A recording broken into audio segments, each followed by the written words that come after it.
Thank you for listening to this Podcast One production. Available on Apple Podcasts and Podcast One.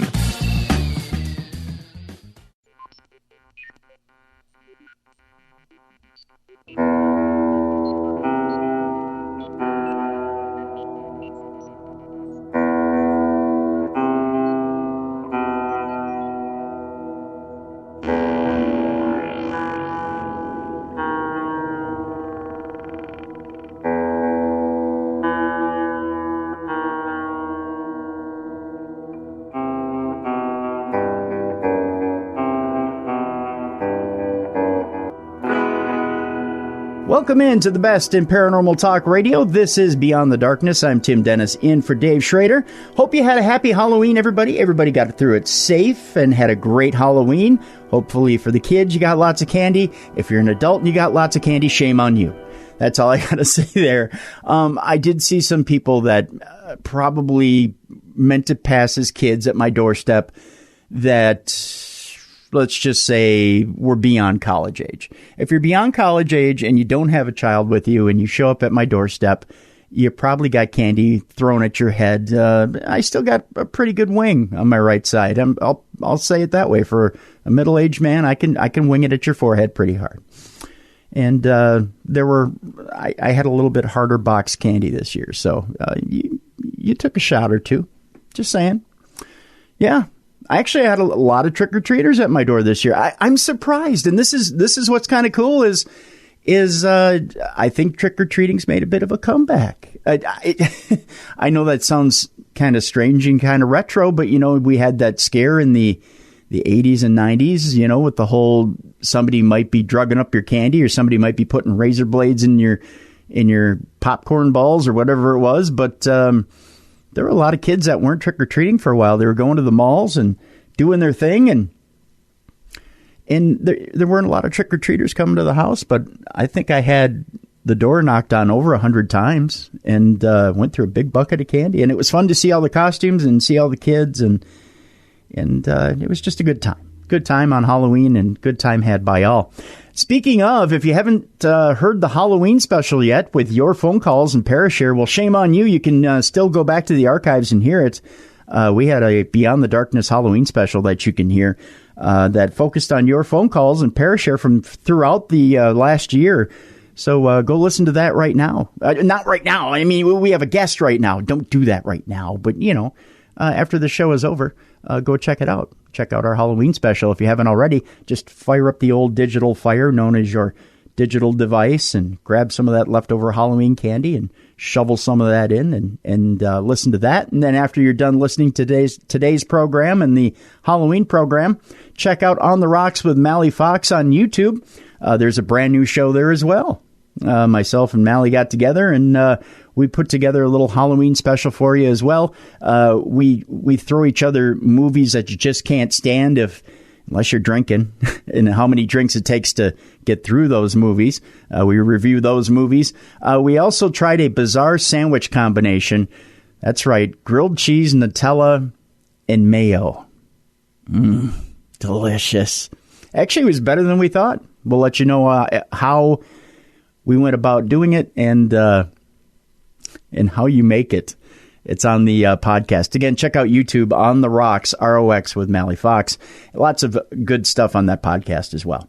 Let's get to today's program, shall we? Because we've got lots in store for you today. We're talking Bigfoot today, and we are talking more than just Bigfoot. We're talking about an interesting concept behind Bigfoot as well. We've got Tobe Johnson with us. And he is the host of a podcast called Strange Brow Radio. Not only a Bigfoot expert, but the podcast in itself I find fascinating. And we'll talk in the second part of the program about the concept behind Strange Brow Radio, which, again, I find really fascinating. Tobe is a native Oregonian and a lifelong paranormal inquisitor. For over 20 years, he's been following up on local lore and legend. And it's always been his goal to have an open dialogue about taboo topics surrounded by good friends and community. That's the way you want to do it. For many years, he's organized and attended conferences on everything from Sasquatch to UFOs. He's been that guy in the audience that's had the sense of awe at the masses who have had similar interests. And we all have those similar interests. However, the one-time yearly conferences seem too long, and they can get that way and far between, not to mention they do cost a little bit of money. So what Tobe did is he came up with a plan, monthly meetings in a historic bar once a month, and that's what Strange Brow is. And now exclusively at the Axe and Fiddle in the beautiful town of Cottage Grove, Oregon. And you make Strange Brow your destination. Again, we'll go over that in the second part of the program. Let's welcome him in right now on the Sunday edition of Beyond the Darkness. Tobe, welcome to the program. We appreciate you being here today. Thanks for having me, Tim. You know, let's start with your beginnings as far as just Bigfoot goes, because, I find it a fascinating topic, and it's one of those topics that to me is a little more believable, or Sasquatch, either however you want to call it, a little more believable than most in the paranormal. You know, we've talked UFOs in the past, and I know to me, I find it a little more, especially having been a hunter in the past, being able to sit out in the woods, and you see a lot out in the woods, a lot of stuff out in the woods, and you'd be surprised.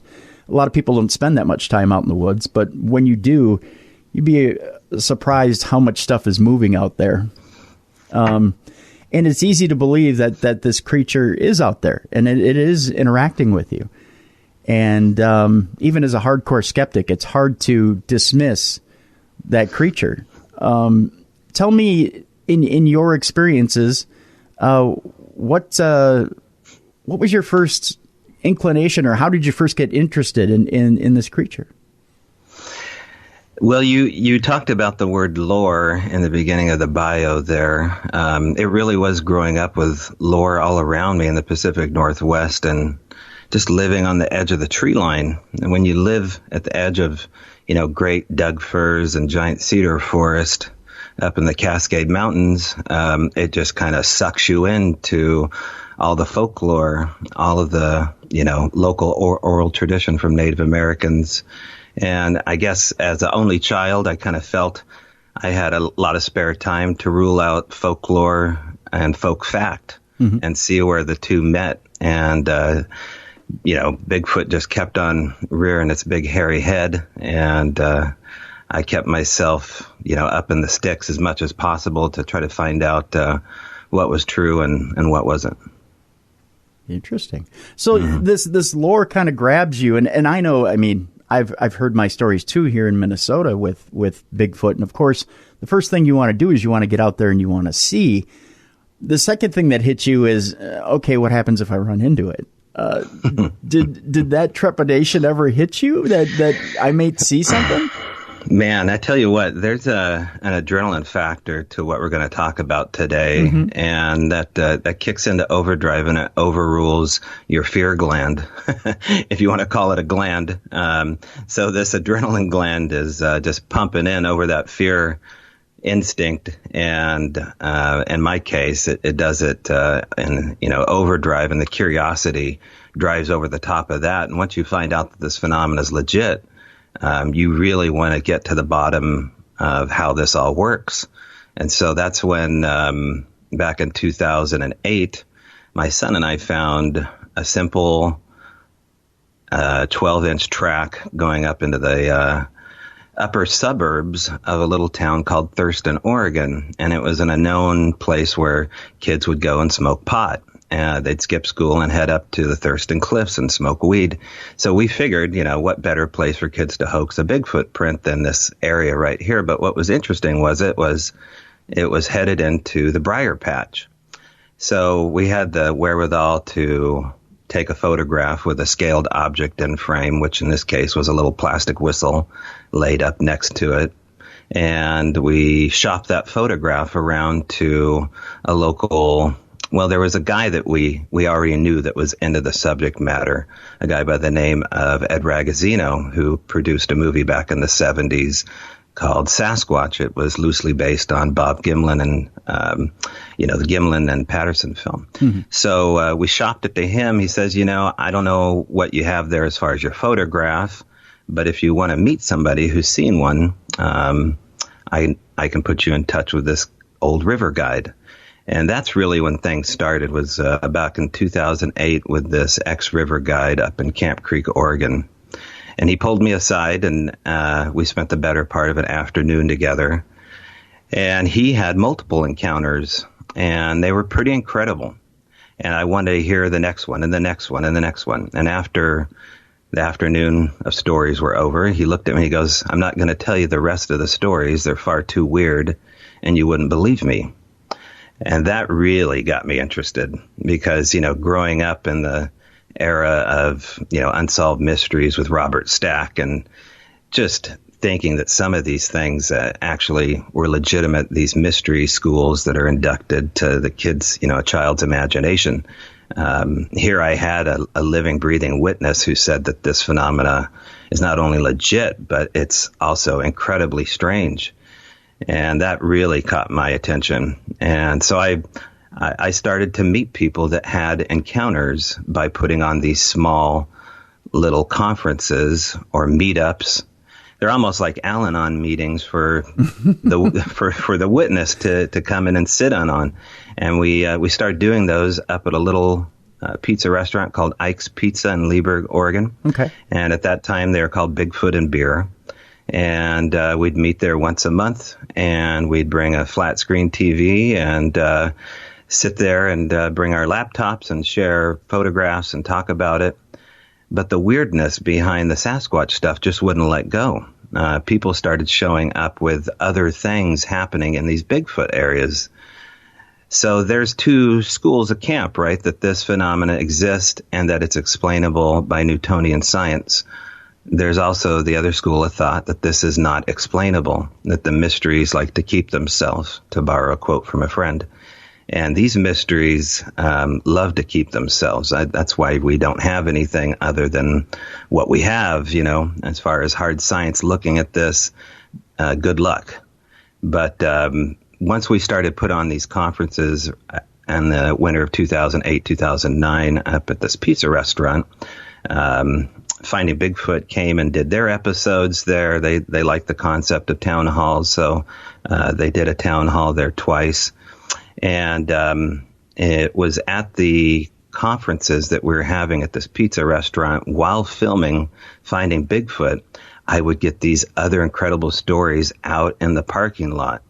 And the way it would work is after they were filming or while they were filming, I would grab my IPA or Budweiser and head out to the gazebo and wait for the weird stories to come my way, things that people didn't want to tell on camera or the camera wasn't wanting to hear because generally they had no interest in hearing the weirder stuff. And that's when, around 2009, I met ex-deputy sheriff of Sisters, Oregon. His name is Jeff Boiler. He's on the record with this. He was out hiking in the Three Sisters Wilderness back in the mid-90s, I believe. And while off duty, he was shooting an azimuth with his compass to go to a remote location to actually, I think, let go of some of his friend's ashes that he had with him. And while he was hiking out into this area, he told me that he saw a giant red-headed caveman standing on the bluff, and that this caveman could read his mind, and that this caveman made fun of him. It mocked him during this encounter. Now, you will hear both of those statements over and over again from what I call long-term witnesses. This was something that I learned. But generally, people that have brief encounters like Jeff did, although if you watch his episode on Paranormal Witness, I think it was season 1, episode 3, called Watched in the Woods. He did a retelling of this. It's not a brief encounter. It's quite a terrifying encounter. And Jeff said that this thing knew his behavior before he exhibited it. And as a police officer, it extremely freaked him out because he had someone that was outsmarting them on their terms. And he was looking at myth and legend, in flesh and blood on this ridge. So what is going on there? I mean, we were talking about something that he says can read your mind and is making fun of you and mocking you during this whole encounter. So that, to me, leans away from what I know is typical primate behavior. And that's coming from a police officer, so somebody with some credibility. This isn't someone who's just hitting you with a story where credibility may be questioned, right?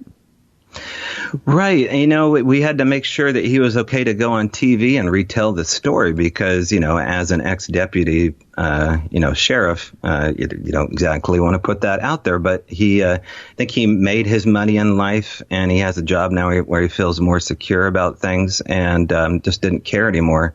So wanted to talk about something really cool. Interesting enough, when he got back to the sheriff's office, I think he was planning a road trip to California that day, south from Sisters, Oregon to California. He turned around, went back to the sheriff's office, and told the sheriff in charge what had happened.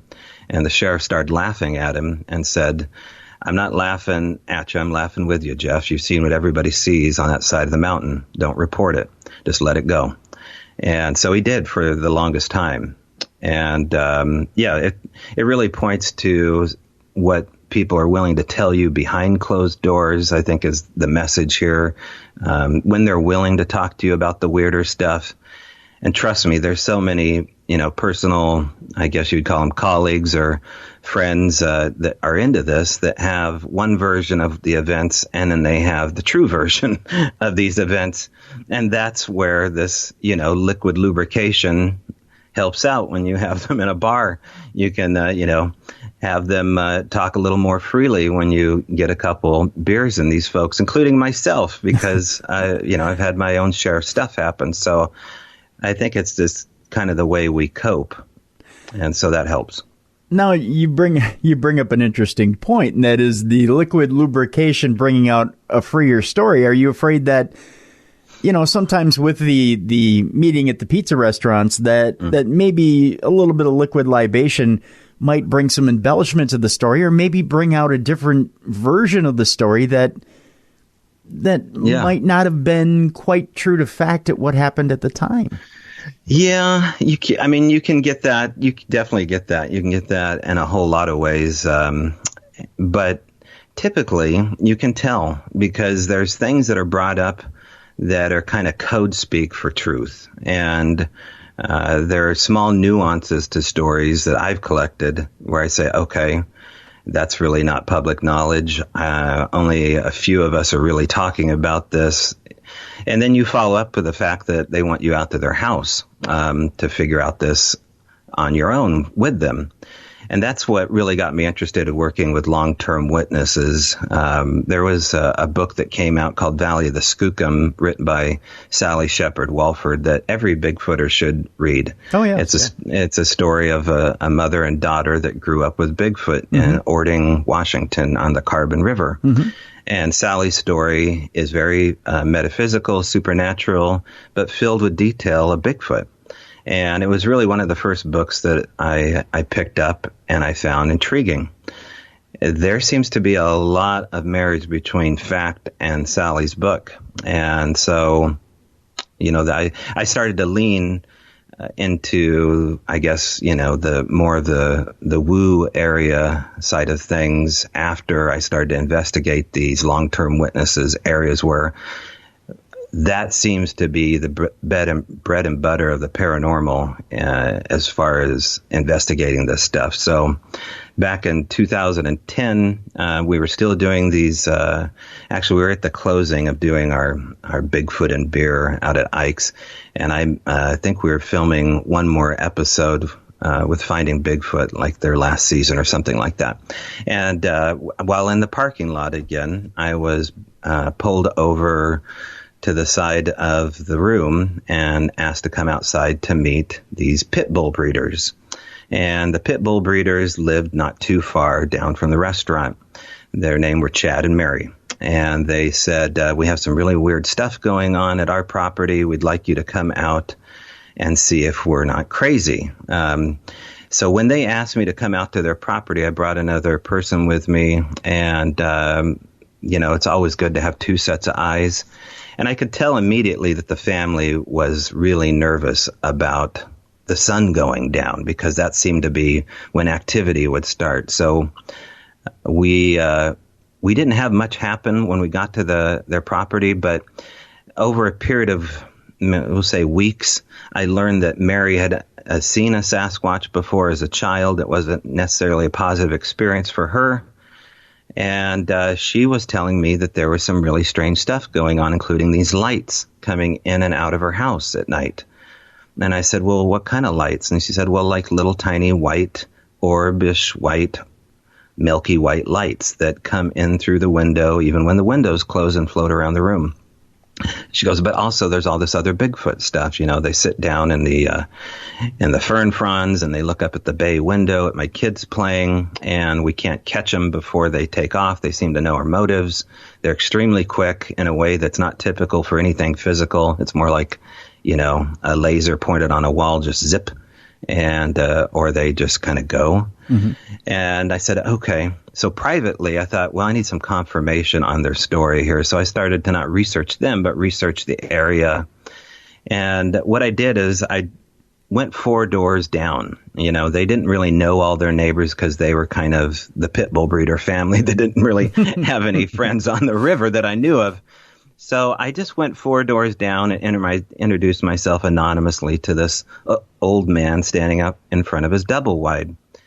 And it turns out this guy was like on SEAL Team 2 back in like the 1950s or something like that. Like, he had an incredible story. His name was Earl, and we started talking about the hill behind his house. And he said, well, you know, I own that hill, and there's some weird stuff that happened on that hill. And I said, oh, you know, I was like, okay, tell me about this, Earl. And he goes, well, I got a photograph for you. And so he goes inside, and him and his daughter come out, and they show me this photograph, which showed a snowy, fresh snow-covered day in the backyard, actually like a little field. And down from the hillside were a set of, you know, naked, bare human foot type prints coming down from the hill in the snow. And they disappear in the middle of the field. And he goes, how did that happen? And I said, well, if you let me go up into your hill there, I'll try to figure this out, and maybe we can all figure this out together.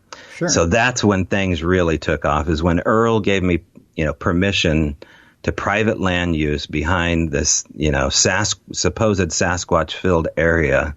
That's when I started to get personal confirmation that these long-term witnesses live with a different version of Bigfoot than all of these people that are out there looking for, you know, a relic hominid. Interesting. So it's just a matter of poking and prodding a little bit to get confirmation from the neighbors in that situation. And it's interesting too that these even four doors down, or I don't know that it's 4 doors, but 4 neighbors down, that they hadn't talked to one another or even gotten into saying as much as, so anything weird going on in your backyard or anything weird going on around your place. Because you would think, you know, I mean, even though in the neighborhood I live in, you know, at least I have some contact with my neighbors around me. Well, the good old boy mentality of river folk is a lot different than living in the suburbs. And checking in with your neighbor may be done periodically to talk about deer season and how that went, or talk about how they have no propane, or, you know, maybe you shouldn't be shooting a 22 off in your backyard at 2 a.m. Things of that nature. Generally, people have pretty high fences. Maybe they don't have literal fences, but they got high social fences. But they kind of seem to know everybody's story and business, especially the people that have lived there for years and years. As far as Chad and Mary, the pit bull breeder, is concerned, I'm not quite sure how long they'd lived there. But typically they were just kind of seen as the family that, you know, you don't go visit because they got all these pit bulls. Consequently, most of these pit bulls would cower after the sun would go down because of all the activity, which I also found pretty fascinating to see, you know, pit bulls hiding in the back of their cages. This area got extremely weird really quick, and I started to learn documenting things, taking field notes. It was the first place where my tent was moved 49 feet and stuck on top of a tree. It was the first place where I saw these giant lights exhibited that people talk about while they're out in Bigfoot areas. And both of those incidences there were really hard for me to explain. I couldn't just put them away. I had these things happen with me and other people. So that was, I don't know if you want to get into those two particulars at all, 'cause they're pretty incredible moments. I do, but I have one question before you do get into those, and that is this. Interestingly enough, you've got a lot of pit bulls that are being breeded here in this area. And with that, you said the animals did cower when it came to the different Bigfoot that were around. But I'm also interested in this, and I don't want to, I guess, get the ire of dog lovers here. And I love dogs myself, but I know not only can pit bulls be a gentle breed, but they also can be a vicious breed when provoked. And I'm thinking, at any point, did these dogs feel threatened enough to the point where they felt they needed to go after one of the Bigfoot creatures? And was there ever confrontation that you knew of that Chad and Mary talked about? The only confrontation was from Chad, who I believe turned to the bottle or weed in order to deal with the phenomena. I mean, what's really, fascinating about this is watching the social implications of dealing with PTSD as the paranormal starts to envelop around a family's home. It's something rarely talked about unless you're talking about it in ghost stories or maybe even UFO stories with abductees. But this is no different. The phenomena exhibits itself very similar to both of those things. And when you don't have anyone you can talk to about it, you deal with it however you can. Now, am I, contributing by taking, advantage of people by saying, hey, come to the bar and tell us the stories? I don't think so, because it never really goes any farther than a couple hours. Sure. This isn't a lifestyle thing for us. But, the husband was having a difficult time with it. In fact, it got to the point where it was a little bit hard for us to go work. I don't want to say work the case, go to his house and, document things that he was willing to let us document. So we actually pulled back, myself in particular, from that family because it got a little bit too confrontational, we'll say. Okay. And so luckily, 4 houses down, Earl was all too willing to let me go up into his tree line there. And that's when I was alluding to my tent being moved and stuck in a tree 49 feet. Yeah, tell me how that happened. Yeah, so his son, actually his grandson, went up into the woods with me. He knew the trails.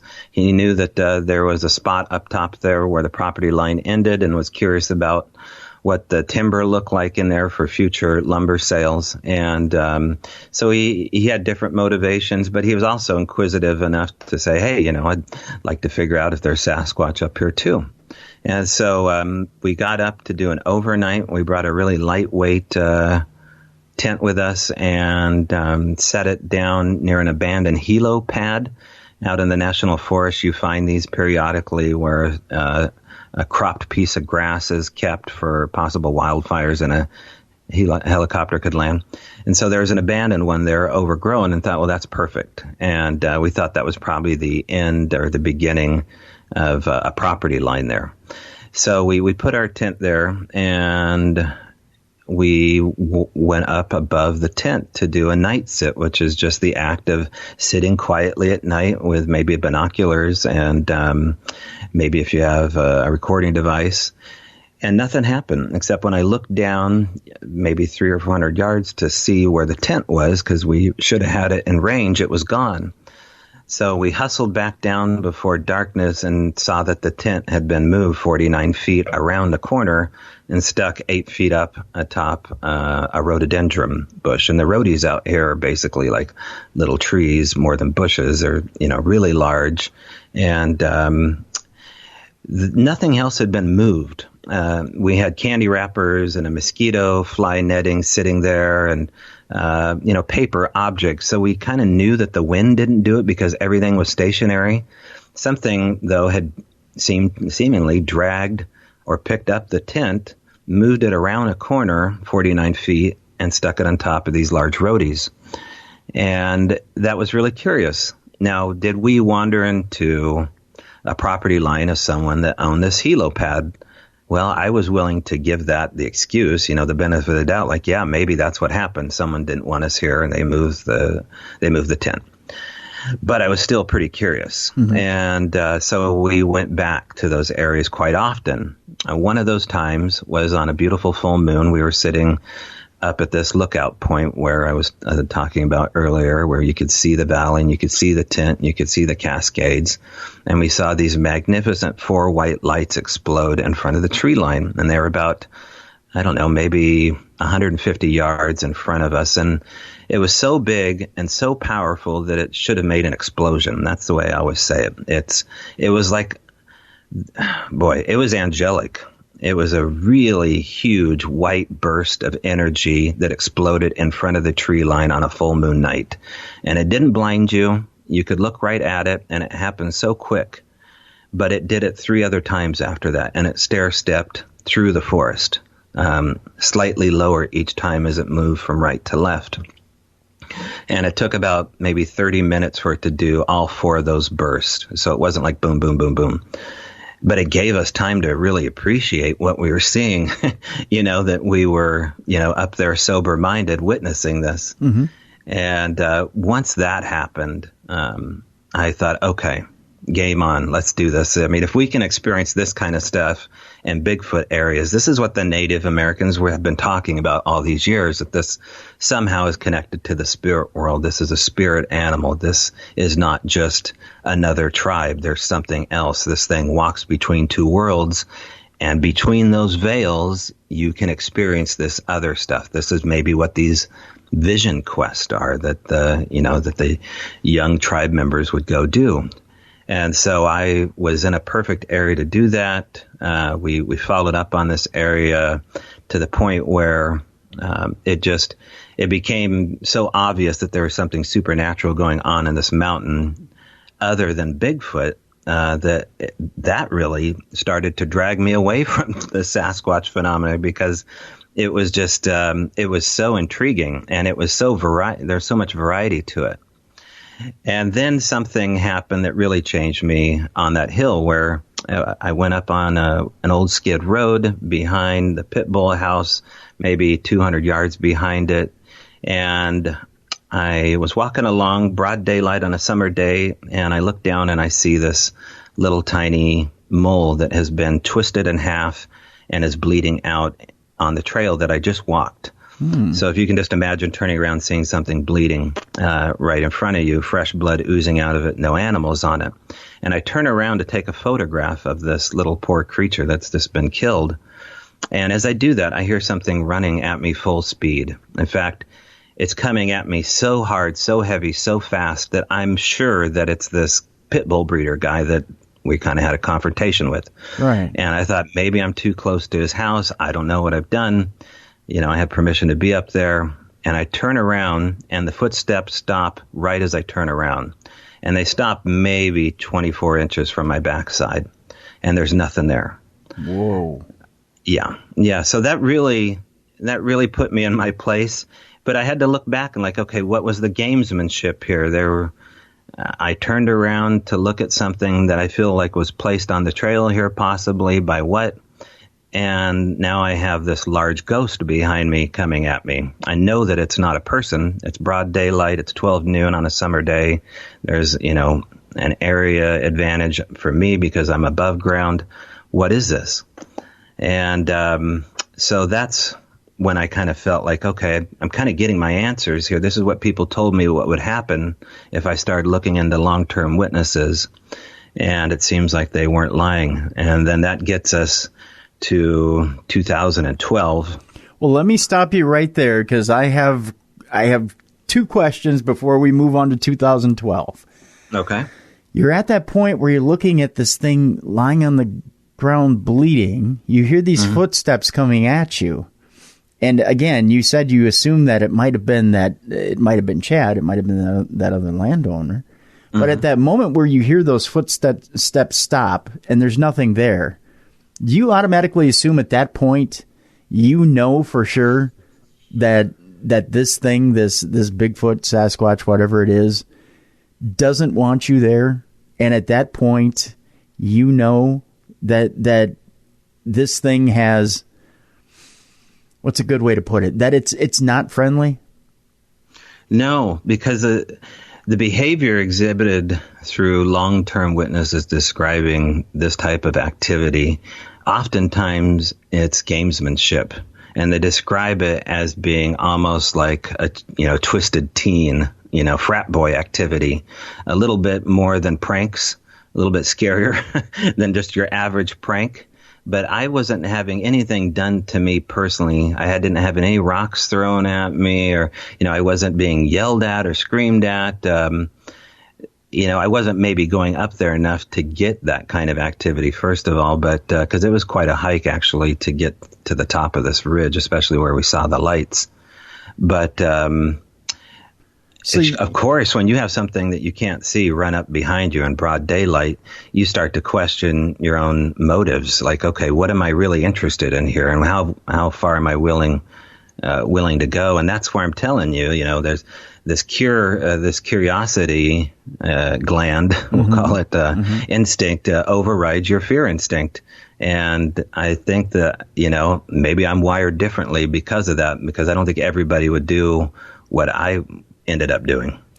I think at that point you were, the only word I can think of is in hunter's terms, you were baited.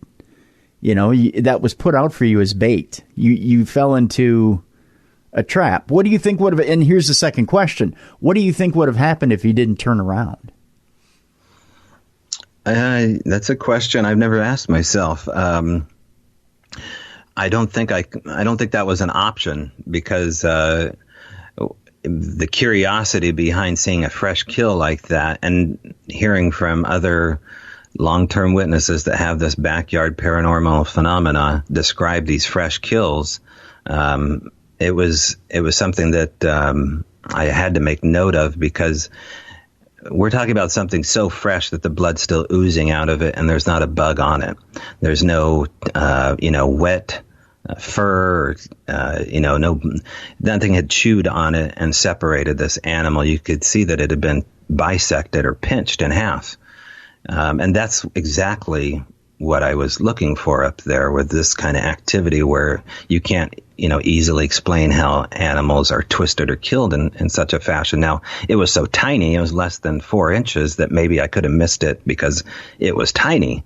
But I wasn't going up there, just take photographs of leaves. I was going up there with my nose on the grindstone, trying to really figure out what was going on. And I really believed what people had told me, to the degree that I would spend my off hours following up on these people and hear their stories. If I didn't really believe any of this stuff, I wouldn't really put myself in a position of, wasting my gas and my time to try to go up the river to interview these people. But because I was really focused in on what it seemed like truth, it became a lot more interesting, because I just wouldn't give up. I was really just focused in on building these layers to try to authenticate it for myself rather than others. But I was not above taking photographs or recording any of this stuff. And, you can start little YouTube channels to try to,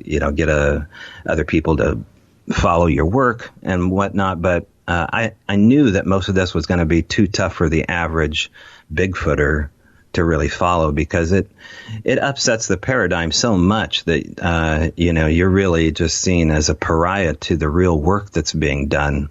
My point is that there's no real work that is being done in the true area of research, because it's far too spooky. Sure.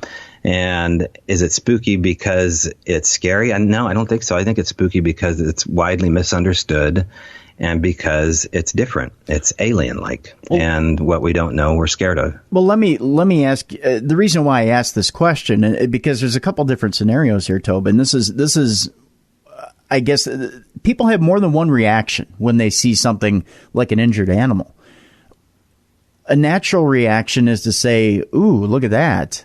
But then when they hear the footsteps, they do what you did, which is turn around. The other reaction is, oh my gosh, and this is someone who may be more into the well-being of the animal, they would get more obsessed with the well-being of the animal and care less about the footsteps behind them.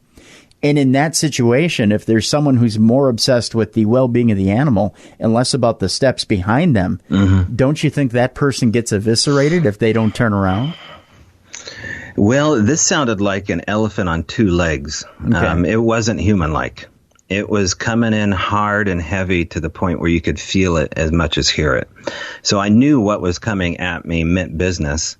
But I thought maybe I'm being hyperbolic here, and this is just Chad, maybe drunk and angry. That was my first instinct. It's just like, okay, protect yourself. You don't know what this guy's up to. Yep. But looking back, it was far too heavy, and the fact that I could feel it, and the fact that it wasn't there when I turned around. I mean, you could turn around all day and turn right back and still see this dead animal there. You had wide visibility. It wasn't too much of an issue to do that, but it just changed. It changed my focus. I had to make a decision at that point what side of the lunchroom table I was going to sit on. Sure. And I kind of wobbled like, okay, I got all these scientific researchers out here that are saying, you're doing good work and we like this and we like that. And I was like, yeah, but man, how can I talk about this freely and openly when there's all this other stuff that needs to be spoken about? They just refuse to do it. And that's when 2012 happened with the London tracks, which sure, let's go to is that. kind of the segue point to where we're headed. Yeah, let's go to that. Let's talk about 2012. What happened there? Sure. So a set, more than a set. My son and I got a group together to track and follow up on the casting of what are known as the London tracks out in Cottage Grove, Oregon. Mm-hmm. And what that is it's 122 footprints that were collected over 4 days by 10 researchers, including myself. After all these tracks were picked up and documented and sent to Dr. Jeff Meldrum at Idaho State University up in Portland, Oregon with Cliff Barrickman, author Tom Powell and Autumn Williams, everybody kind of walked away amazed at how many plaster footprints we pulled out of a lake bed on a cold February morning. And at that point, there were still about, after people left town with all these big footprints, I think there was probably only 3 or 4 of us left. And we thought, what better thing to do than to follow up on the hills above the lake to find out what's really going on. Were these hoaxed? And if they were, maybe we can find the hoax maker. If we stick around long enough, maybe people will talk. But we knew that there was legitimate activity in Cottage Grove. So we brought a witness with us to go to an area around 11 o'clock at night behind an old Weyerhaeuser gate. And what started off as 6 people walking up in a dark, stormy night turned into only 2 people by 1 in the morning.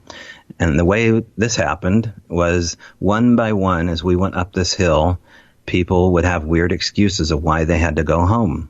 Now, these excuses ranged to the fact of one guy, as soon as he got out of his car, got immediately back in his car with his dog and said, I didn't feel like going up the hill that day. And thought, okay, well, that's kind of strange. Now there's 5 of us. Mm-hmm. We split up into 2 different groups. I go one way with a guy that's in charge of emergency services up in Springfield, Oregon, and his buddy, who's also his team member on this emergency service team, went the other way with this other group. And as I'm standing in the woods with this guy, he turns to me and looks at me and he goes, I can't take another step.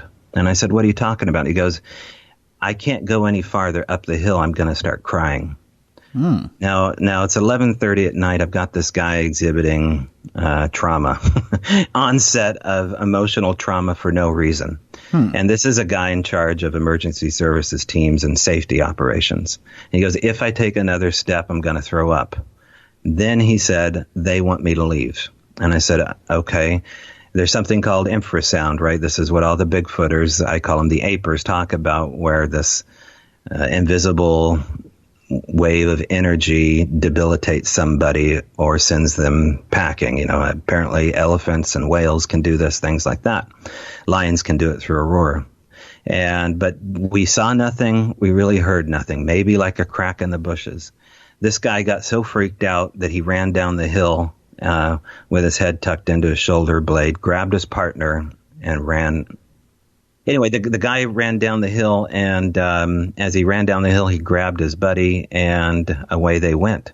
Now, with to little no explanation of what happened other than what long-term witnesses had told me and people that have experienced the Bigfoot phenomena, that there are these invisible lines that you dare not cross, and you know them when you cross them. And I was trying to explain this to this fella, and he couldn't push through it. We tried a couple different times to walk past this invisible demarcation line in the woods. This guy would not take another step. So now there's 3 of us left on the mountain. And so all 3 of us decide to walk past this demarcation line that we could not see. And once we walked past this envelope, the woods took on a really strange quality. It was almost like you were walking into an area that was kind of devoid of sound, even though it was raining. And it had this kind of, it was like walking into a vertical wall of quicksand. You were kind of impaired mobily. You couldn't really make any quick moves while you were in this zone.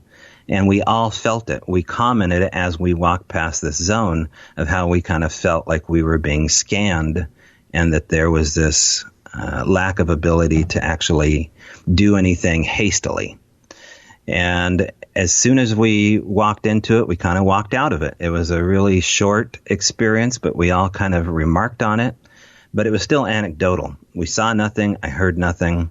And for me, it was just kind of part of the weirdness of the London track story. But I couldn't let that moment go, because at least 3 of these guys that ran down the hill, including the guy that walked through this weird demarcation zone with us, 3 of these guys wouldn't leave their house for like 48 hours after they got home. They were exhibiting signs of nausea and weakness, and I think PTSD. They were extremely unnerved about the whole thing that happened to them. And this is one of those things that you hear about while you're out Bigfooting, as these qualities that are exhibited. You don't necessarily have to see anything to have them put at you. But what was interesting is all 3 of those guys had guns on them. Really? And then the people that weren't affected, this is the only thing I can exhibit, to draw a conclusion to. And I'm not making any claims here, but okay. The fact is that the people that got hit hardest all had guns. In fact, one of the guys even remarked, "I need to throw my gun in the woods." And he grabbed his side holster and held it in his hand and got ready to throw it in the rainy darkness of the forest in Cottage Grove. And that luckily we told him not to do it, but that was something that we heard that evening. So that's a pretty bizarre thing for a good old boy to do, to throw his sidearm into the brush. Yeah, it is. Yeah. So you're saying that it's almost like this, I don't want to say race of creatures, because that almost sounds hoity-toity, but it's almost like Bigfoot is saying, you know what, if you want to come at us with a weapon, we can more than take care of you before you even want to try it. We have ways of just dispatching you before you even want to try it. Well, and this goes back to what the deputy sheriff was saying, is that they could read his mind. And when Jeff told me that, he said it was at the behest of me thinking of me grabbing my sidearm that this thing bolted. And he goes, it didn't watch me grab my sidearm. It watched me think about grabbing my sidearm, and then it clicked out into the shrub brush. Of course, I went back to that moment there when I talked to this other long-term witness about what had happened. But the point of all this is that it gave me a real good foundation for believing long-term witnesses' stories about these weird attributes to not only Bigfoot, but what I call this paranormal potpourri. And after 2012, whether or not these tracks are real or not is really here nor there. It told me that, hey, there's a good area here. If I ever get a chance, Cottage Grove would be a great area to research in again. And I took a 5-year hiatus, and around 2017, I met a guy by the name of Daryl. And Daryl found out about these footprints near where he was planning on moving with his wife. He found a house, less than 10 miles away from the actual lake. Okay. And wanted to know, he met me, online through social media, wanted to know more about the trackway there. And if we ever had a chance to meet for coffee or come by the house, that would be great. And I thought, okay, that's great. So, 2017, I've taken this kind of hiatus from the whole thing. I'm dipping my toe back into a really good research area. And so Daryl and I end up meeting. I don't believe we met at his house at first. We ended up talking about the London tracks and about his interest and his brother's interest in Bigfoot. And then he tells me about this house he's moving into. And he goes, yeah, it was really cool, man. I found this house after moving up here from, Southern Oregon, and it was super cheap. And, we're not too far from where all the action is. And it turns out that the people that lived in this house, and this may come, of interest to the actual encounters that we're going to talk about, they moved out of this house during the height of the peak of the real estate market, and they sold the house for 25% less than asking value. They pick up and move 45 minutes away down the road. That's all we know, is that this family raised their children at this house. Their hands were stamped in the cement in the sidewalk. 4 or 5 kids, a husband and a wife. They sell the house for incredibly cheap, and then they move 45 minutes down the road. Well, I thought, that's kind of weird, isn't it, Daryl? He goes, yeah, but you got to see this place. It's beautiful. So I go down, and Daryl and I decide to hang out, and we meet at the house. And he goes, well, why don't we go hunting? I drew an elk tag, and it's on a plot of land above the house. And maybe there's Bigfoot stuff going on up there. And I said, yeah, maybe, it's a good area. So we hop in his little 4x4, and we get to the top of an area where he thinks he sees some tree structures. And I said, okay, well, it's getting towards the end of the day. Might as well throw a little Bigfoot in the mix here. And as I'm looking out the passenger window, I see these 2 divots in the mud. And I say mud, but it wasn't mud. It was like a soft red clay at a 30-degree angle embankment off an old skid road. Okay. And they looked like 2 basketballs had been bounced in the clay. Well, we get out of the car. I said, Daryl, pull back. So it was really unusual looking, but it was off the old skid road. So I'm thinking maybe that's an elk, maybe it's a bear, whatever. Mm-hmm. So we start rolling camera, and this is what has become as the owl moon prints. And what these ended up being were likely knees of an unknown origin. We cast these prints over a period of 5 or 6 hours on a full moon on Good Friday. It would have been March 30th, 2008. They're very large plaster impressions of what seem to be knee impressions. You can see, the kneecap. You can see the bone and tendon structure of what seems to be a right and left knee. They're, in particular, the right one you can see a lot of. And we documented all this stuff before we cast these prints, just in case, because at this point, I'm kind of dipping my toe back into the Bigfoot world and starting the Strange Brow radio podcast. Yep. And I thought, what better thing to do for this crowd than to show them documentation of anything? So I thought, if we do this, let's, give the crowd something cool to do. And before we cast a single thing, we'll grab, because we could see black hair coming out of the hair flow in this clay mud. I mean, it's like awesome clay, right? No rocks, just beautiful clay. Mm-hmm. And we collected hair samples. If you ever need to go collect any kind of forensic anything, you can run down to the dollar store, it turns out, and get a nice little, DIY forensic kit. And so around 12 o'clock at night on a full moon on Good Friday, underneath what is known as the owl moon, that's another name for that particular moon, we started to document pulling out hairs forensically and sticking them in envelopes to send out for testing. So we send these hairs up to Canada to a gal named Cindy Dosen, part of what's known as the Hominid Enigma program.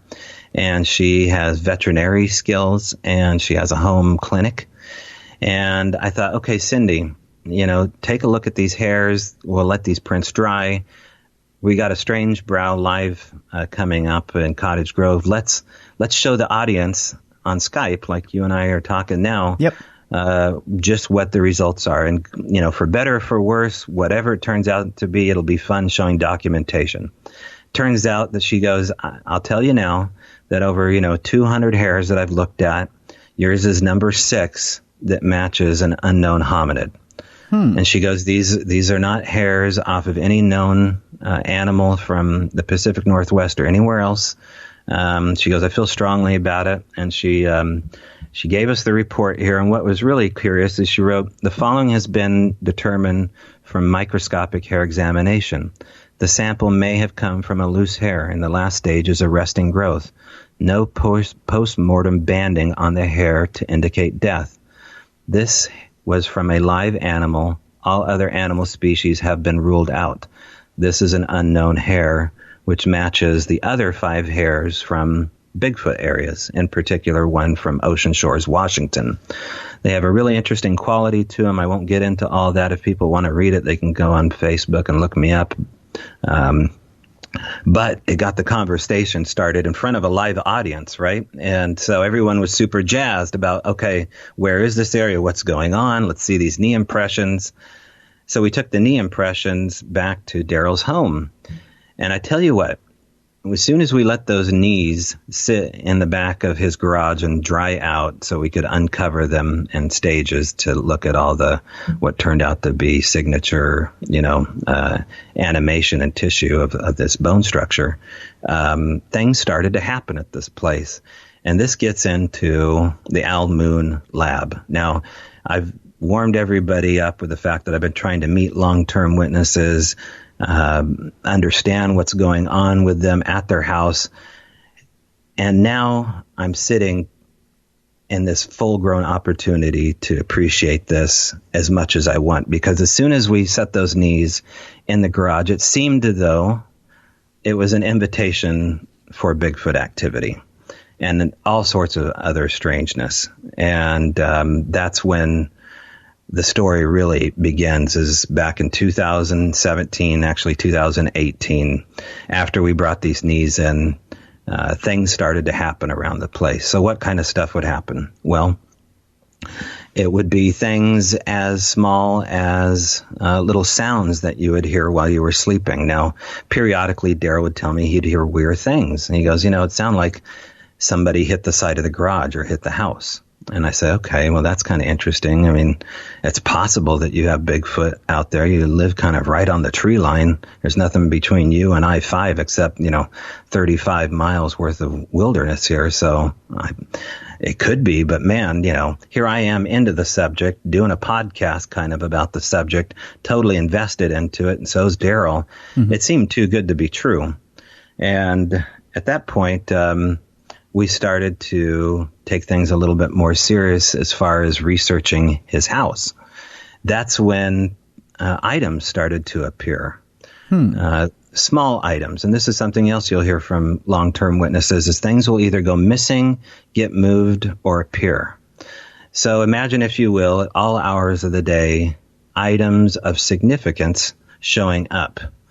This would be as small as little tiny rocks sitting maybe on a step, to large items that are set out on top of your rearview mirror. Something seemed to be listening, watching, and learning more about Daryl and I on the property.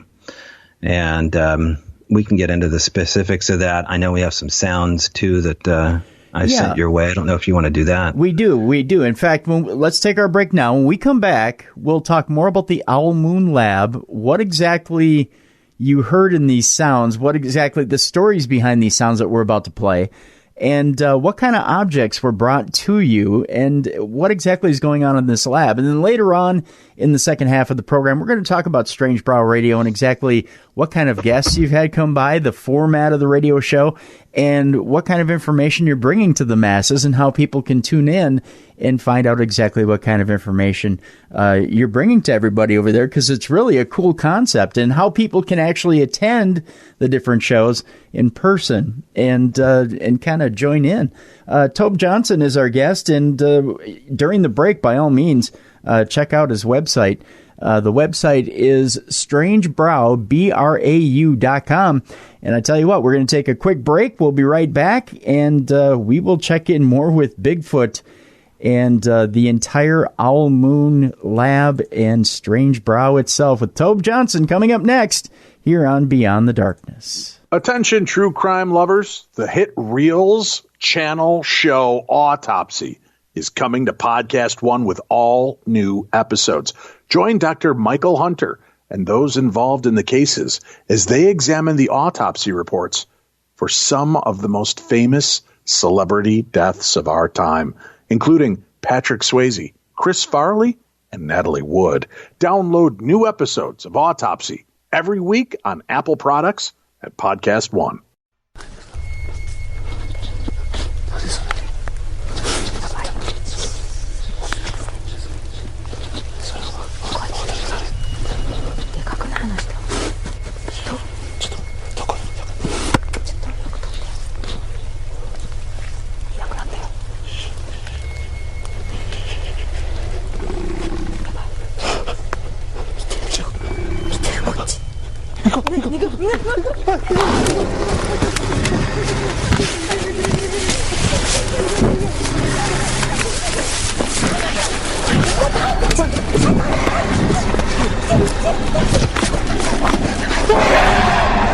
Beyond the Darkness.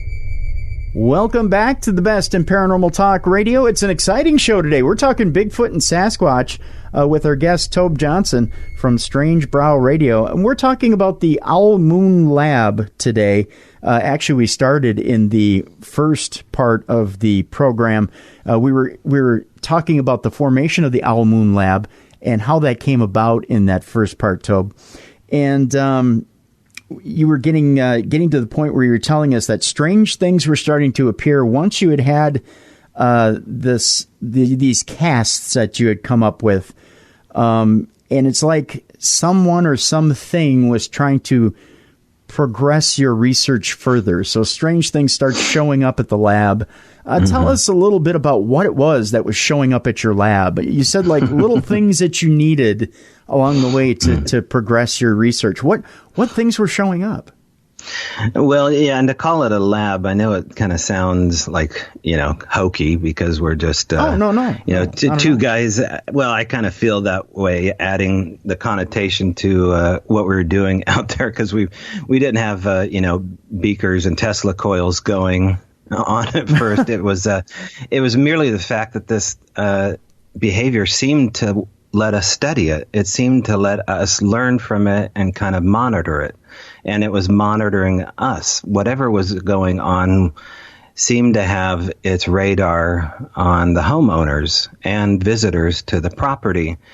And I couldn't help but think about Skinwalker Ranch and everything that George Knapp had talked about, because there were similar things occurring at this lab, we'll call it Daryl and Cindy's house, that were very similar to what were being talked about, including the Bigfoot activity experienced in Skinwalker Ranch, where they would talk about, Bigfoot coming through a portal. They would see large entities on the hillside there. So I knew, I had read that story, and I had that in my back pocket. I was like, okay, this is some of the things to look out for, including these weird objects that would show up periodically or things that would go missing.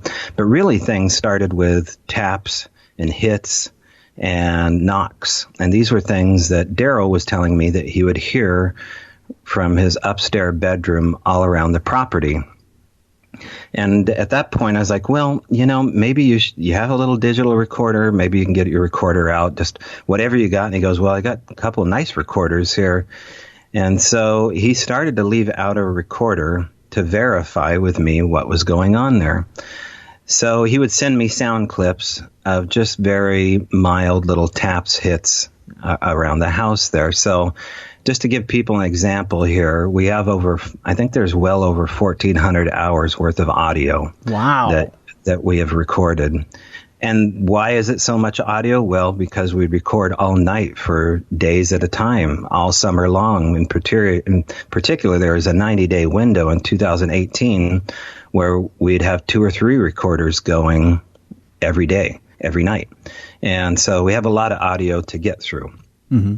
So to find, the mother gold of sounds is hard to do unless you use something like spectrogram and you're looking for a sound signature instead of listening to audio. So we taught ourselves how to look for sound signatures on our laptops. And so he sent me these sound clips. So given in mind there's 1,400 hours worth of audio here, what I decided to do is to break these up into sequences. So clip number 1 will be an example of these small taps and hits that we would hear on the property.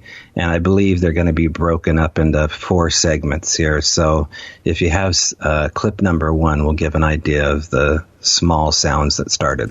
Okay, here's clip number 1.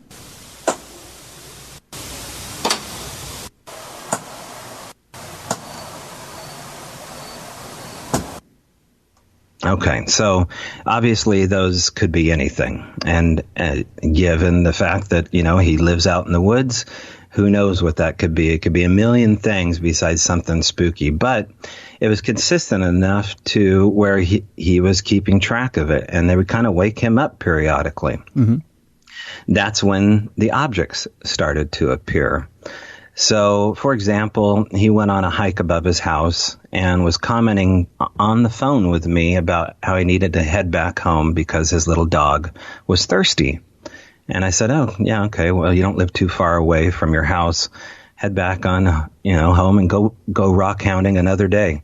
So as he's heading back on the trail that he just walked in on, he sees a bright red Coleman thermos sitting in the trail, standing up.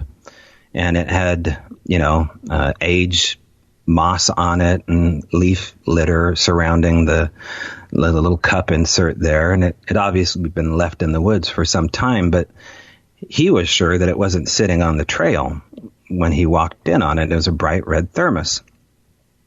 And he thought, well, isn't that weird that I would find that on the trail I just walked in on? Someone must have put it there when I wasn't looking. Then he brought it back home. And I said, let me take a look at it. And because in the back of my mind, right, I'm keeping track of all these other notes from 2008 to 2012 and not really cluing Daryl in. But one thing I did tell Daryl is that, if you start working with me, chances are that you'll kind of get blacklisted because I'm invested in the supernatural side of this phenomena.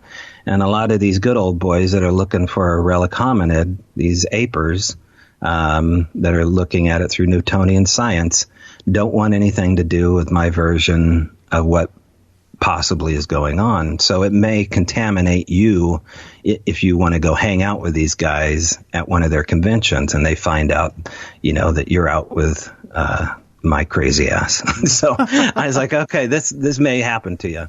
And so he said, that's fine. I don't care, So we started digging deeper. And I said, okay, well, that thermos could very well have been a throwdown to the fact that something heard that you're thirsty. Now, I know that sounds crazy, Daryl, but whatever's going on here seems to be paying attention to you and you can't see it. And so he's like, wow, that would be cool, but I don't think so. And I said, okay, you could be right. You're most likely right anyway. It could just, maybe you missed it. So more objects started to show up. One day we went fishing. It was broad daylight. We took, my 14-foot aluminum boat out, and we went out to the lake, the same lake where we found the footprints. And when we got back and parked the boat, sitting in the gravel driveway was a little yellow bobber. Now, it was an old bobber from, like the 80s or 70s. I don't even think they make that kind of bobber anymore. And again, it had a patina to it. It had mud on it and, moss attached to it. Well, did I drop that bobber? Did Daryl drop the bobber? Did my son drop the bobber? You're still willing to put these things in the category of explainable. But then other things started to happen, especially when I decided to move in, because at this point, I'm recently divorced. I'm living in a 16-foot trailer about 30 minutes up the road. And I said, Daryl, I'm doing this live event podcast at the bar down the street. And, I have this mind to build a Sasquatch replica for researcher Ron Moorhead, because we're going to throw a big party for this guy. And I said, would it be cool if I parked my trailer here and, built this Bigfoot? And before I could even get the question out of my mouth, he said, yeah, move in. Come here, and I'm retired now. Let's do all this crazy stuff together. So I'm still working 40 plus hours a week, mainly at graveyard shifts. And Daryl's retired, and I've got this Bigfoot sculpture I'm making. So while all this is happening, my trailer's parked in the gravel yard up against an artesian spring that's welling up in the bushes next to me. So high concentration of low brush and swampy area behind the trailer. No real way to penetrate through that brush, mainly blackberries and the spring coming up, and then a giant gravel yard leading to the house, and this metal shop. It's a 2-door metal shop that was about a month old or less after I moved in. And it was big enough to maybe park 2 small RVs in, very, very large. So this is where I'm going to build this Bigfoot structure. Okay. And so we start both leaving out audio recorders. I have my set of equipment. Daryl's got a parabolic.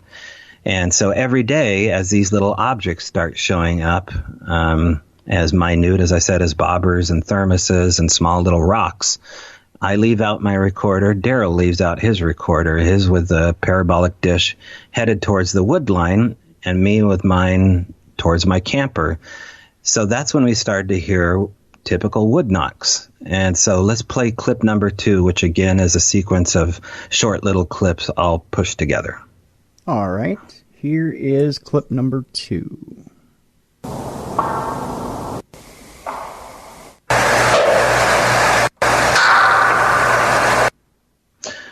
Okay, so those sound like wood to me. Now, I have no way of knowing what those were, where they were coming from, but they sounded as though wood was being penetrated or hit or smacked. Mm-hmm. And I said, well, that's pretty interesting. And he goes, well, you think that's interesting? Come here and look at this. Look what I found today. This was after I got off a shift. And the shop, which was freshly built less than a month ago, had a fresh coat of paint on it and the whole bit, had these giant greasy hand smears in the door jamb. And they were large, oversized, greasy handprints at the upper level of the main entrance to the dead-bolted door.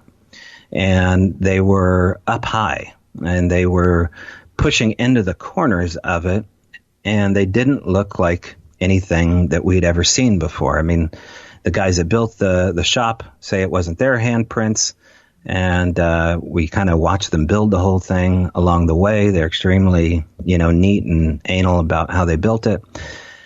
And we didn't recognize these handprints before. They just kind of appeared. So that's when we started to leave the recorder near the shop, which was between my trailer and his house. Now, this shop will come into play because it seemed to be kind of the epicenter for where a lot of this activity wanted to concentrate. And so let's play clip number 3 after we started to leave the recorder near the shop. All right, here is clip number 3.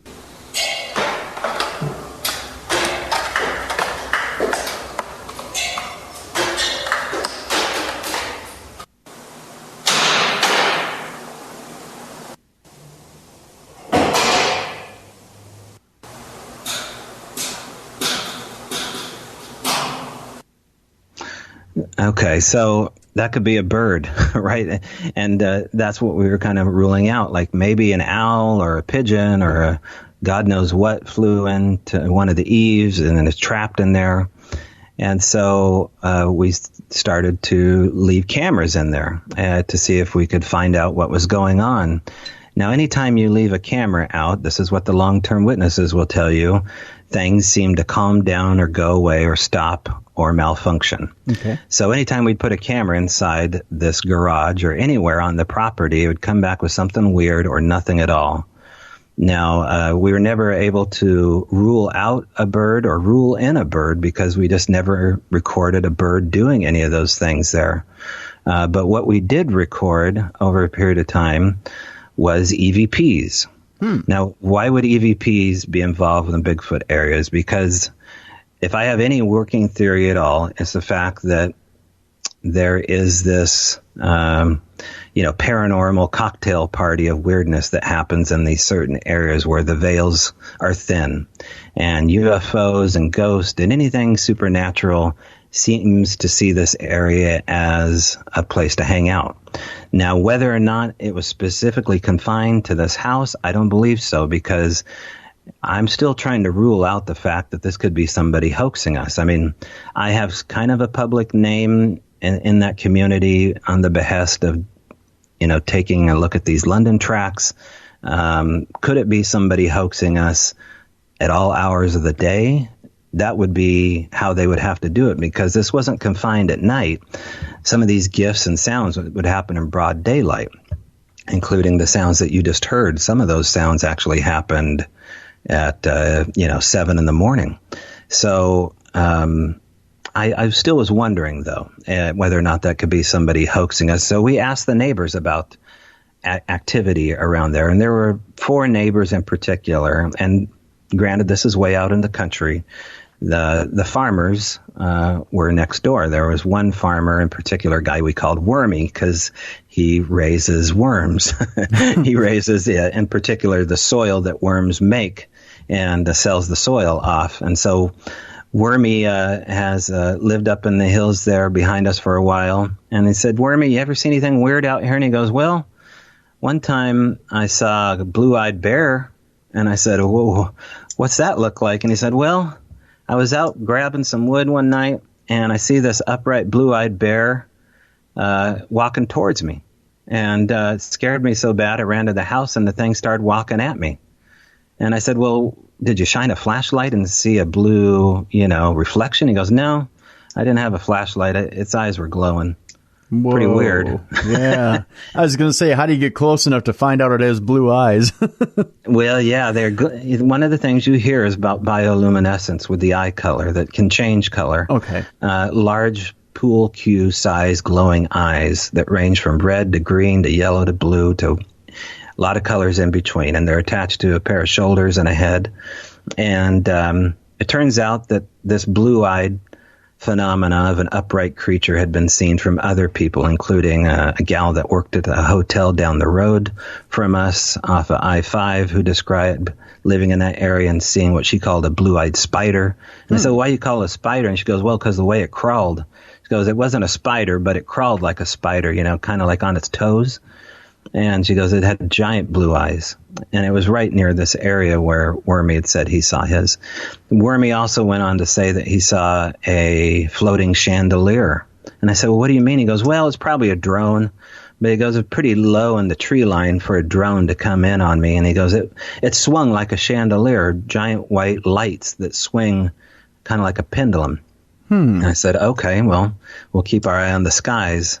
The gal behind us, who lived alone in a yurt with her son, said that she had pine cones thrown at her house. We talked to her specifically about that. She said, there's pine cones all around, obviously, but they're coming in horizontally to my yurt.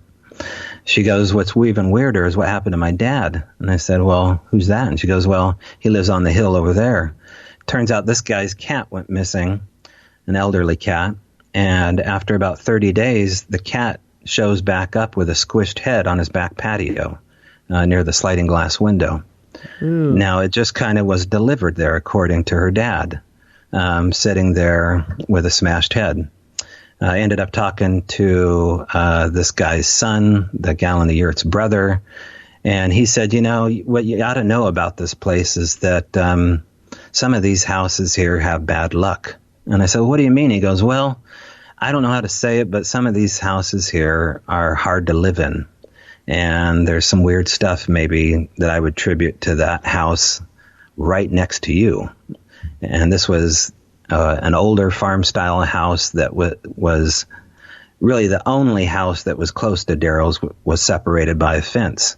And these are, if you kind of picture these two old farmhouses separated by a fence and then just dense forest and a farmer on a hill and another farmer on a hill near an old creek, then you kind of have a picture of what I'm talking about.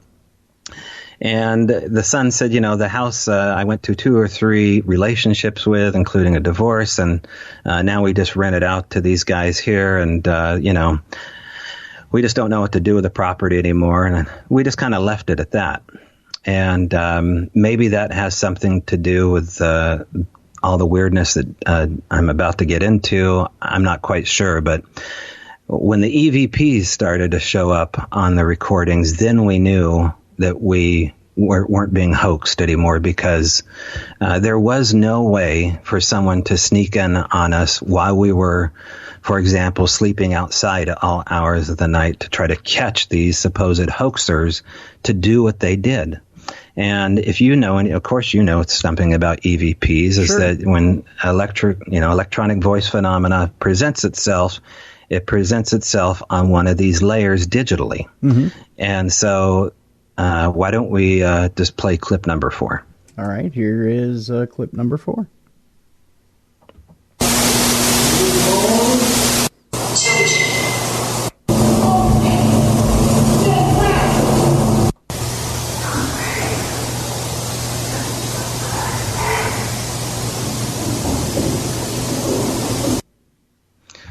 Okay, so I can hear those EVPs. I don't know, can you hear those?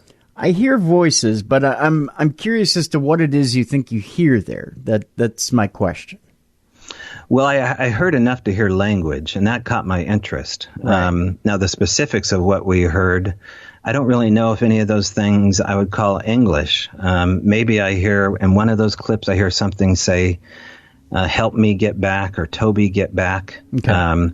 The point is that a lot of that phenomena, in fact, three of those out of the 4 EVPs, we were sleeping outside or within the perimeter to hear other voices while we were recording some of the stuff. Now, could that be noise contamination? Okay, maybe it's noise contamination. After all, it's a metal shop. It's a 2-door metal shop. It kind of acts as an amplifier. When you're inside it, sounds can bounce in and around in weird ways when you're in the forest. Okay, mm-hmm. That could happen. Well, let's play clip number 5. Sure. Here is clip number 5.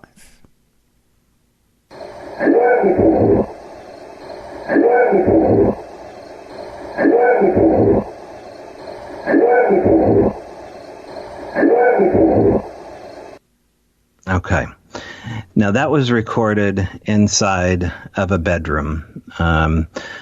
This bedroom on the lower half of the house, near the computer room, was an interesting room.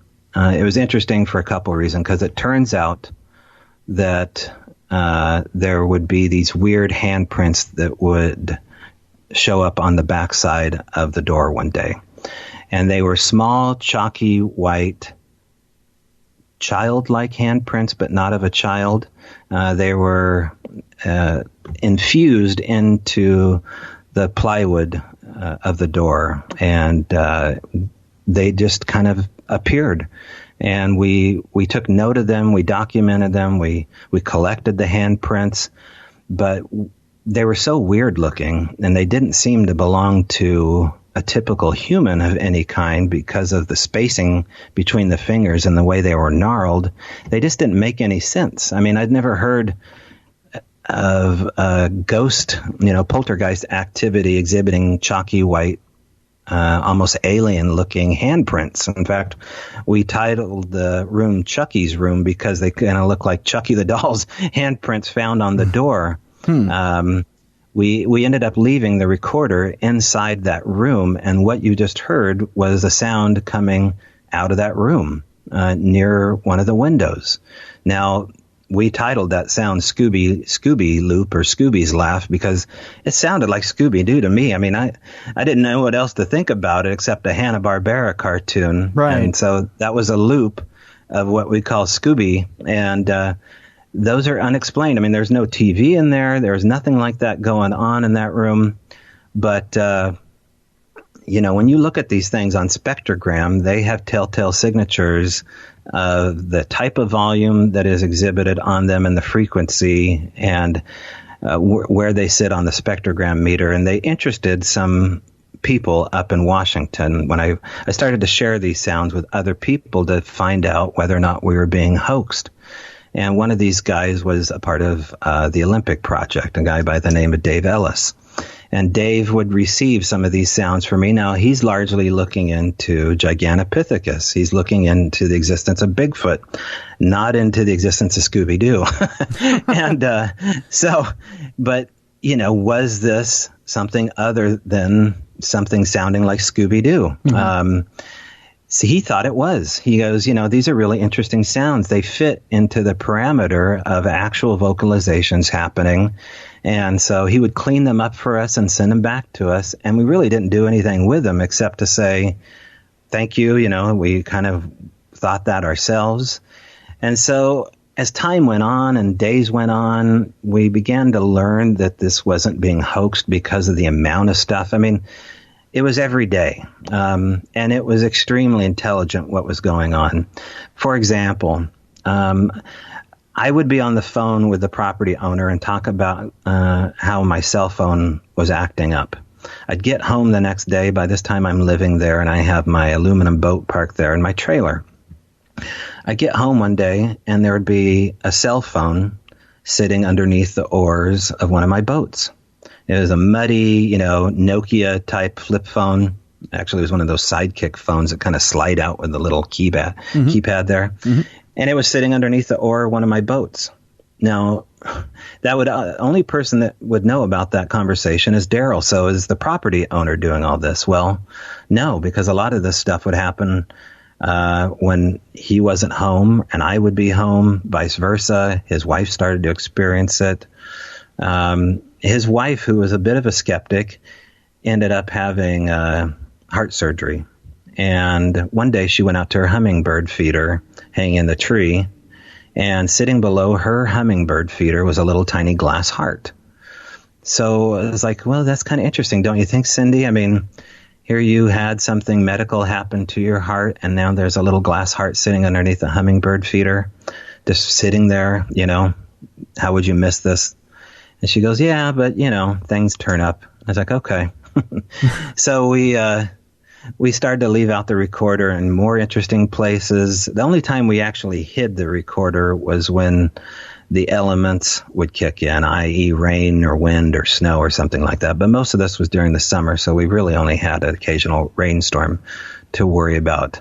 So one day I leave the recorder out underneath the awning of my trailer, which, is just a little shade cover that slides down maybe 6 feet, about 7 feet high off the trailer. And I'd leave the recorder there when I would work the night shift. And I get home, 8 or 9 o'clock in the morning, and I see these blackberries coming from my bedroom window out to the tree line. Well, I know I had my recorder going all night. So as I'm grabbing my recorder, I notice something up at the white underneath the canopy there. It's just the white plastic fabric there. Mm-hmm. And I see a purple stain. It's about 6 inches long, and it's fresh blackberry juice squirted all over underneath the awning. And I look at the blackberries going out to the tree line. I see this purple stain squished, it's still kind of dripping down.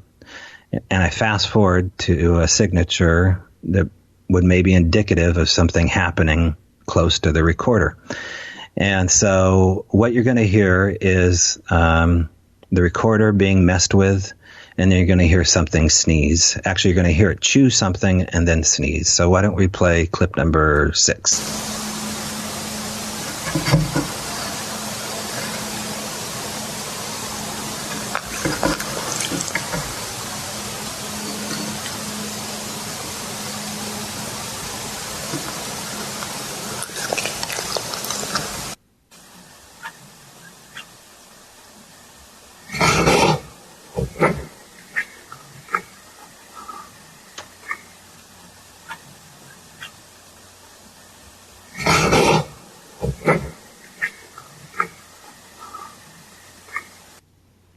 Okay, so that has some obvious attributes of something chewing something and then something, I don't know, aspirating at the very least. Yeah.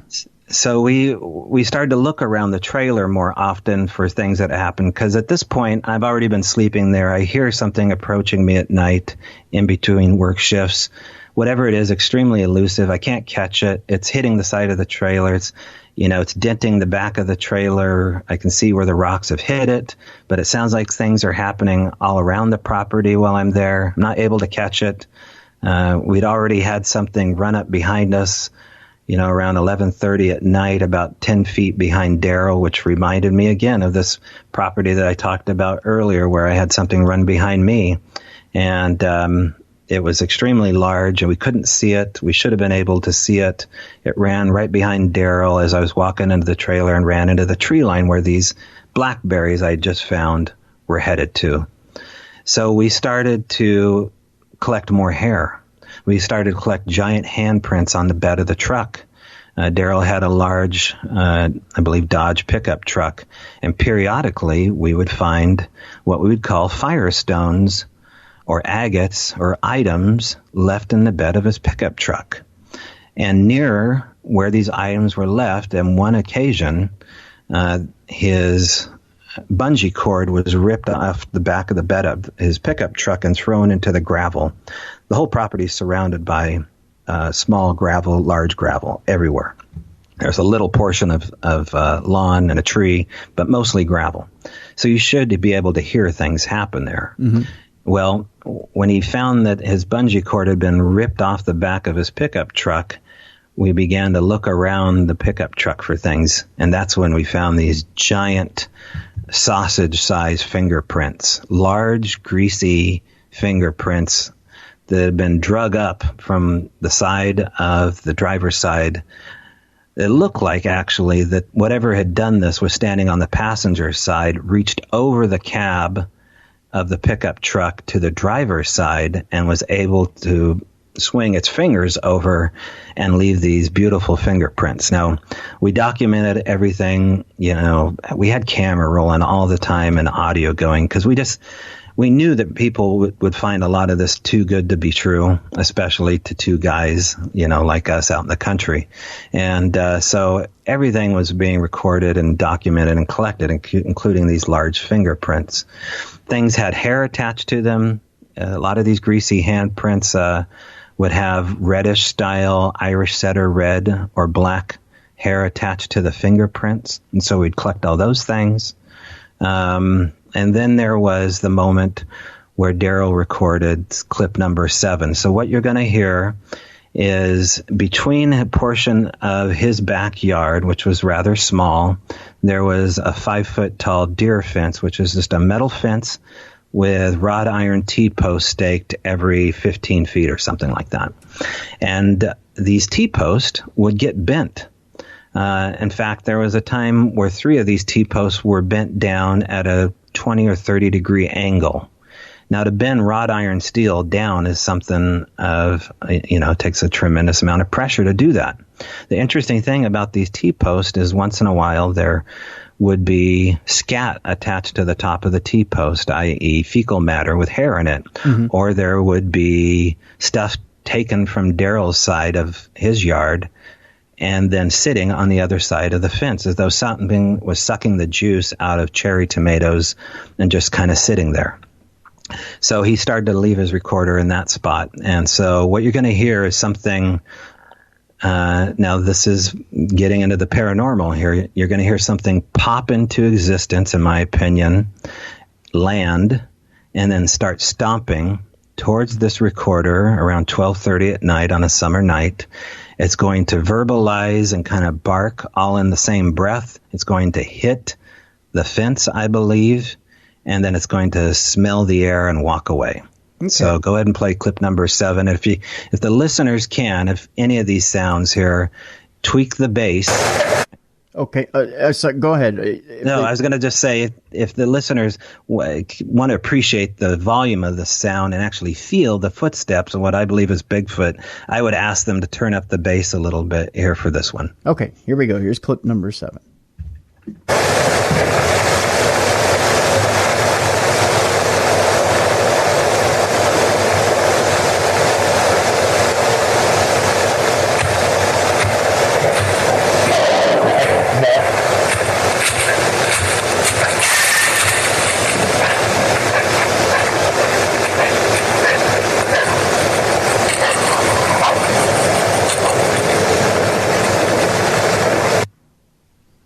Okay, so, people may think that that's a deer blowing or, hopping through the woods quadrupedically.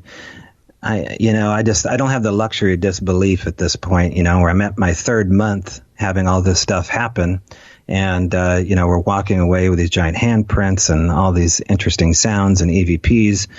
And, it's hard enough to bend a T-post down, let alone have it bent back into place. Yeah. And so I don't know. I think that's a pretty interesting sound. What's even more interesting, I think, about it, and maybe clipped out of that particular clip, are these weird pops and snaps and hit sounds that we would get all the time right before action. I don't know if people experience this in the poltergeist world, but I believe that these pops and hits and snap and wood knocky sounds is, in my opinion, from what I've learned about this place and other places, including the place I live now in Washington, where we have ongoing activity, is that these pops and hits seem to be energies passing through substances, i.e. metal, wood, wall, cement. Doesn't matter. And they can go at a high rate of speed, a low rate of speed, and they can kind of bounce all over a room. They take maybe a form of a light ball. Maybe sometimes you can't see them. But that's one of the theories that I was able to walk away with. Well, Tobe, let me ask you this. Okay, so this thing comes through this portal, and I know I'm asking you to kind of speculate here. It comes through this portal, and do you think maybe as it comes through and it bends this T-post, do you think it straightens it back up as a way of fixing the damage it's done, or is it angry? Yeah, and I mean, there's so much to the story that I have to leave out because of time. But there's property damage being done all around the house, and we were noticing little things like my trailer being dented, the rain gutters being squeezed about 12 feet up, where you could see 4 fingers squeeze the rain gutter and follow the trace of a hairy arm going up to the brand new rain gutter installed. Other things, including these T-posts. So I was talking to a long-term witness. Mm-hmm. And they have no problem talking about these things as though they're real, because they are. They say, you need to treat these things like disobedient children.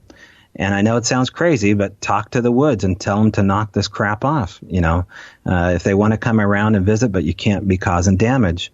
And believe it or not, after we told them to stop doing stuff to the house, they stopped, including straightening those T-posts.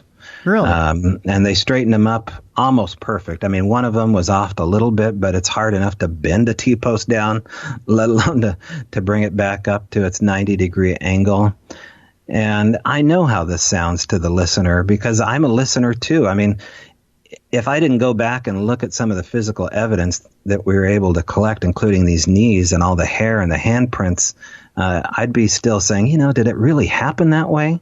But, 1,400 hours worth of audio and all this video and physical evidence, it just became really compelling. But it was not just Bigfoot. Let me make that abundantly clear. Okay. I do not know what Bigfoot is or where it comes from. It could be otherworldly to the nth degree. Maybe it's better to call this alien. Maybe it's better to call it a ghost. It exhibits a lot of the same qualities of that, and it hangs out at these cocktail parties with all of this other phenomena. And that's when the EVPs really started to present themselves, mainly in and around this carport. So it sounds crazy, but it was a haunted garage. I mean, the house was haunted too, because they would find strange things in the house, like petrified wood in the kitchen sink, large rocks, sitting on the Persian carpet. I would find stuff in my trailer. We would find outside, large rocks sitting on the hood of the car in the shape of a triangle, or 3 giant, look like eagle talons that would scrape inside the gravel in front of the doorway. Just really interesting stuff that would happen 24/7, very poltergeisty. But the EVPs got so good. And we would start, this is where the lab portion started to come in. We started to test different techniques on catching EVPs. And one of the voices we reached out to was a guy named Henry Franzoni. He's a scientist from Washington, and he used to be in the paranormal Bigfoot community. Now he works with Native Americans as a scientist. And he wrote a book called Spirit of Seattle. People should check it out. And he said, if you're going to start looking into this stuff, you need to start testing the layers of things. He goes, between the layers of recording equipment are these sweet spots. So if you're going to record something and you don't have a ghost box and you don't want to deal with the sound of static all night, he goes, leave a recording, but record a recorder of that recorder.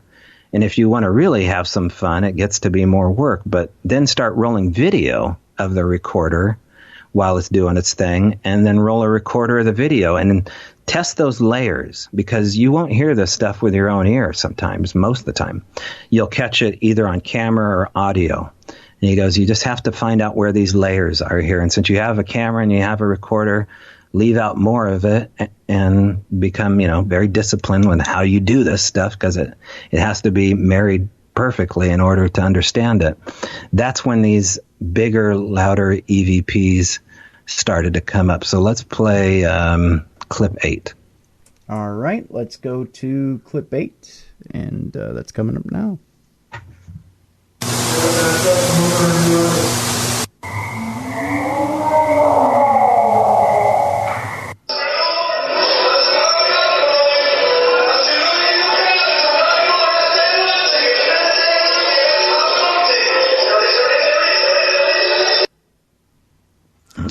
Okay, so those are 3 EVPs. There's 3 different things in there. And the second one, you hear the classic Bigfoot call. Yeah. In the third one, I don't know what that was. In the first one, it sounds more like a language. Yeah, so we're going to talk about, especially when we get into clip 10 here, which we cannot ignore. It's the best one that we got out of the place, in my opinion. But there was another language happening then there. And a lot of people hear Native American. Some people hear what they think is maybe Old Sumerian. I hear Russian. I hear, we all hear something different. Some of these sounds I hear English. In particular, that last sound, which was really long. Yeah. They have these really weird broadcast quality to them that is either preceded by a knock, a hit, or a pop, or after the fact there's a knock, a hit, or a pop. And it's almost like we tuned into a weird supernatural frequency where we would catch these things happening. Now, if these were just voices, I would say, okay, maybe it's something with the power lines, a mile up the road, or a plane flying overhead. God knows. But, these are an unknown language because we sent these off to cryptolinguists that cannot figure out what's going on. The second sound that has the typical Bigfoot moan cry, right, was an interesting test that we were doing, where we would stick my Tascam DR05 inside the shop, close the door behind us, run a line off the recorder to a speaker, and then wait. And we would wait for the sounds to appear on the speaker in our hand on the patio outside the house. So it was kind of like a little game, When you leave the shop, stuff would happen. Mm-hmm. And here we could document it now. Now we could roll camera. Well, with that sound, that typical squatchy moan yell thing, we did not hear that with our own ears. That's actually a videotape recording that I drug the audio off of. That was something that happened only on camera. It was not caught on the Tascam DR05, and it was not something we could hear because, we were filming the whole evening. So it seemed as though Henry's theory was working, that, something was happening with these layers. And obviously it became more expensive to do. It became harder to pull off. I was still working 40 hours a week or more. And Daryl, was trying to grapple with technology as a guy that really just operated an iPhone and nothing more. So we invited Henry down. And Henry is also a musician. And Henry has a lot of Bigfoot stories. Henry is really into, psychedelic theories about how all this works and understanding the mind of Tesla to get to the bottom of how energy works, energy and matter in particular, and what the spirit world really is. And he said, you know, there's something about drumming. As a drummer, I've noticed that when I'm drumming, there's something about the rhythm of how I drum and the activity I get. And he goes, I don't know if it's the actual beating of the drum or what's happening between the beats that they're interested in, but there's something to it. So after Henry left the property, we found this sweet spot to leave the recorder where we would get the mainstay of all of our gifts. So many gifts I don't have time to talk about right now, but over 25 to 35 gifts, probably more like 40 gifts left all over the property. And we found a sweet spot to leave the recorder inside while the gifts were being left outside near where all the gravel was.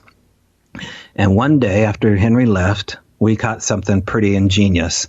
Now, by this recorder is a 50-gallon barrel. And what you're going to hear is something picking up or hitting this barrel like a drum, and it's going to verbalize and snarl. Now, these are pretty close to the Sierra sounds, which haven't really been able to be duplicated. But go ahead and play clip number 9. Okay, here goes. Here is clip number 9.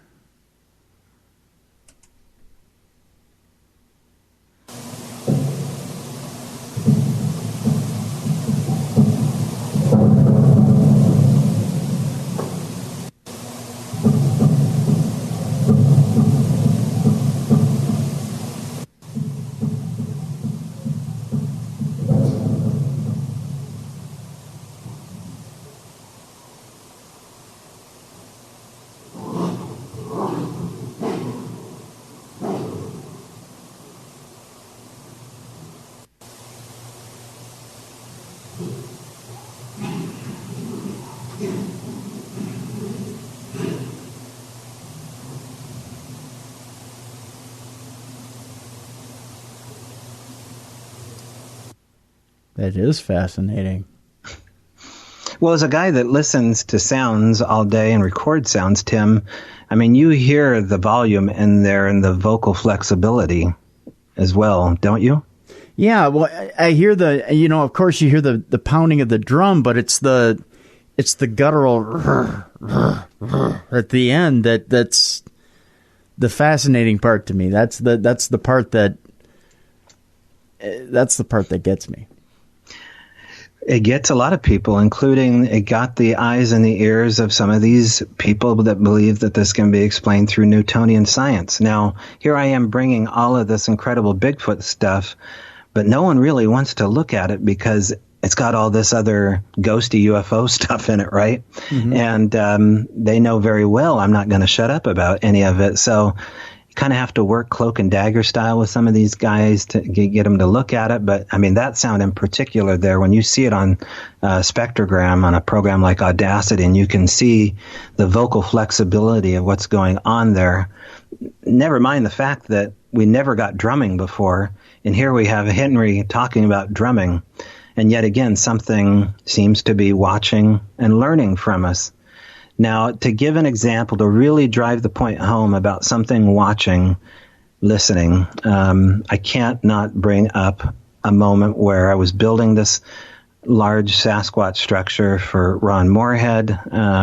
We ended up calling him Biggie, the Sierra Sasquatch. He's about 8.5 feet tall by 4 feet, a lifelike kind of taxidermy model. And on the base, what I would call the terraform, where the Bigfoot would stand, I was talking to my girlfriend and the property owner about going on eBay and getting a taxidermied rabbit to kind of signify the rabbit hole that Alice went down and that I'm seemingly going down as well. And they said, yeah, that would be cool. You could probably just go on eBay and get one. So we started looking into rabbits. Well, one day I get home from work and I hop out of my Jeep, and sitting in front of my trailer is a rabbit with a rock sticking out of its head. Now, the rabbit was so fresh. Now, first of all, I grabbed my camera because by this time I know that this stuff is going to just explode when it happens, and you got to be ready. So always keep a camera ready or an audio device. Right. So I immediately start rolling camera, And you see that this rabbit barely has any rigor mortis to it. It's been freshly laid out in the gravel. It has a rock, maybe an inch long rock sticking out of, I believe, the right side of its head. There's no other injuries to it. There's not a bug on it. I called the property owner out, and he says, I was just out here, man. There's definitely no dead rabbit sitting with a rock in its head in front of your trailer. And I said, okay, well, what were we just talking about, right? We needed a rabbit. Well, this caused some tension, because now we had death, right? Here we are again with something dead. But I was asking for a rabbit, and I got one. So I didn't really know what to do, just like, how far am I going to push this? What am I dealing with? I don't know that this is Sasquatch. We have all this UFO stuff happening and, ghost stuff. Who knows what's going on? Right. And my girlfriend, who has the better sense of us, says you need to get rid of that rabbit and set some boundaries. And she goes, thank God they didn't bring you snakes. You hate snakes. Well, 3 days later, I hop out of my Jeep after doing Strange Brow event, and sitting in the exact same spot was a decapitated snake. Oh. Its head was pinched off freshly. It was still writhing when I found it. There wasn't a bug on it. And the head was absolutely pinched off in the same way that mole was pinched in half. Jeez. So I ended up keeping that snake because I felt like, I'm not going to. I have a phobia of snakes. They obviously know it. Whatever this is, thought it would be a good joke. I did. So, the hoax, there couldn't be a hoax going on at this point. There's too much going on, too much personal information being passed along. And there was a moment where we had a small little rock sitting on top of an upright log that we were going to carve into a totem pole. And it was sitting in the gravel yard in front of my trailer, about 7.5 feet tall. And this little white rock was just sitting atop where we put these little puzzles up there. We thought, if something's large enough, maybe it'll go on top of this log and play with these puzzles. And they were just homemade Lincoln logs, for lack of a better term. And these Lincoln logs would get messed with. Well, there was a little tiny white rock with a little tiny piece hanging off the top of it. And the property owner took a picture of it. He said, that's weird, isn't it? I said, yeah, I don't know how a white rock would get 7.5 feet up. And he went and got his hair cut and came back. The rock was gone. The rock turned up about 30 miles away in the threshold of my son's bathroom. It did it within about 20 minutes or less. Well, we don't know how quickly it did it. We found the rock about 20 minutes up the road, 20 minutes later, because my son called me and he'd already had his share of experiences at the property and said, now I've got a rock in my bathroom here. What's this mean? So we were able to photograph, apportations happening, right? These are other things that people, from poltergeist houses experience and document this on camera as they were happening. So there was no hoax at this point. In fact, part of you kind of wishes it was, because now it's involving other family members and they're not exactly interested in it the way I am. So what exactly have you brought in the house? Some kind of paranormal stray. Right. Yeah. Yeah. So the final clip we'll play here is the creme de la creme. It was the last day on the property for the summer. It was like the end of September or something like that. And we decided most of the activity is happening in and around this carport. Let's roll up both the doors. It's a nice summer night. We'll bring the Bigfoot statue. We'll put it right behind us. You sleep on an air mattress. I'll sleep in a zero gravity chair. I'll leave my recorder going. They don't seem to mind that. No cameras. They seem to mind those. And we'll see what happens. So at 11:30 at night, or closer to midnight, I wake up to recharge the batteries on my recorder. And I wake up from my zero-gravity chair to find an 18-inch long piece of woven paracord sitting atop my recorder. I immediately wake up Daryl and I say, Daryl, did you put this here? Did you lose this green and white piece of paracord. Now, what this actually looked like is kind of incredible, because it's a really long piece of clean rope that you would use off of a parachute or for camping. And the inside of the cord had been pulled out and threaded around the outside of the rope, so it kind of braided together like an Indian braid or something. Okay. And there it was sitting atop my recorder. And so Daryl's half groggy, and I said, Daryl, come on. And so I go and I fast forward to the sound signature on my computer. We had a little workstation. And as I fast forward to the point right before I wake up, we get the sound of clip 10. Clip 10. Okay, here it is. Clip 10.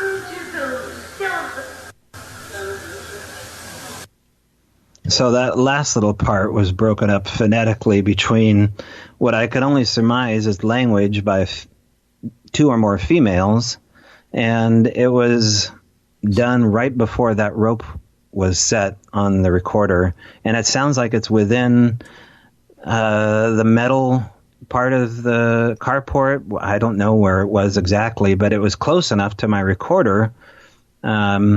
They have these really strange qualities. Well, first of all, did you hear that sound? I mean, I don't know what to make of it, except it blows my mind. So just to clarify what I'm listening to, Tobe, the ladies talking in the background is not a television. It's not a radio. It's two ladies actually, or it's a lady talking or two ladies talking to each other? Maybe more. Okay. If you go back through and listen to some of these other EVPs that we played here today, you'll hear this almost ethereal broadcast quality. Most of these sounds, and just like in classic EVP cases, they kind of tune in and pop into view, and they seem to kind of strain their way in to gain a signal. But there's no noise contamination. So then what's the heavy breathing? Is that the actual creature standing over the recorder? No, we were asleep. Oh, so that's you guys. Yeah, okay. Yeah. So what you hear is the sound of us snoring. I think that was actually Daryl snoring. Okay. He's got sleep apnea or something. Okay. So he's snoring away. I'm sleeping in my zero gravity chair. Okay. And so you hear the sound of, and I should have better explained that, but yeah, you'll hear the sound of us sleeping, and then you'll hear those ladies. I think there's actually more than two having some kind of conversation about us. And yeah, I mean, it's absolutely a specific language. I got to play this one more time, Tobe, because that was just, let me bring it back up here. Here it is again, one more time, because that.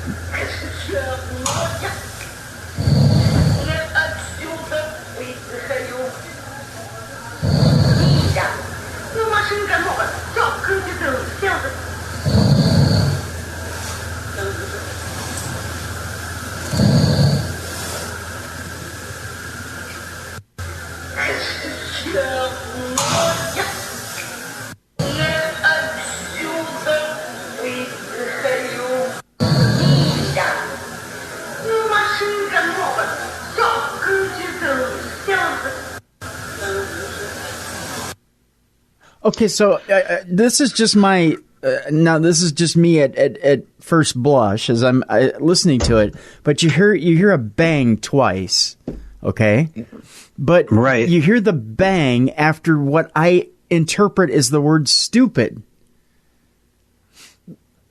Yeah, people hear different words out of all these sounds that we played them. We've had radio DJs hear what sounded like a pastor to him preaching a sermon before. you're able to get kind of auditorial pareidolia when it comes to some of these sounds here. The bang, though, that you alluded to, I think is an important detail, because yet again, here is a bang, pop, or hit during and after or before an EVP. And we've all heard this sound. I mean, I think the number one sound in a paranormal investigation is a baby crying, but maybe the number two sound is a bang, hit, or pop, or a car door slamming, and or the sound of what sounds like a door being shut. And that's what we would get time and time again right before these classic EVPs. And I think that's, I mean, out of all the EVPs we have, and like I said, there's 1,400 hours worth of stuff. I think we have physical evidence left. There's so much more to this story than I can talk about or we have time to talk about, but we were able to, collect what seemed to be ectoplasm in the garage off of these magnet balls that we would leave out during one of these test experiments we would do. It rolled across the floor, and there was a clear goo that was attached to the the little sizzle magnet as it rolled across the floor. We'd find objects that had been left in the garage, little toys. We'd hear the sound of old 1950s jazz music. We'd have people go inside. I mean, we had a small documentary shot at this place before it sold, and I guess that's the part of the story that kind of comes to the head of why I'm not there.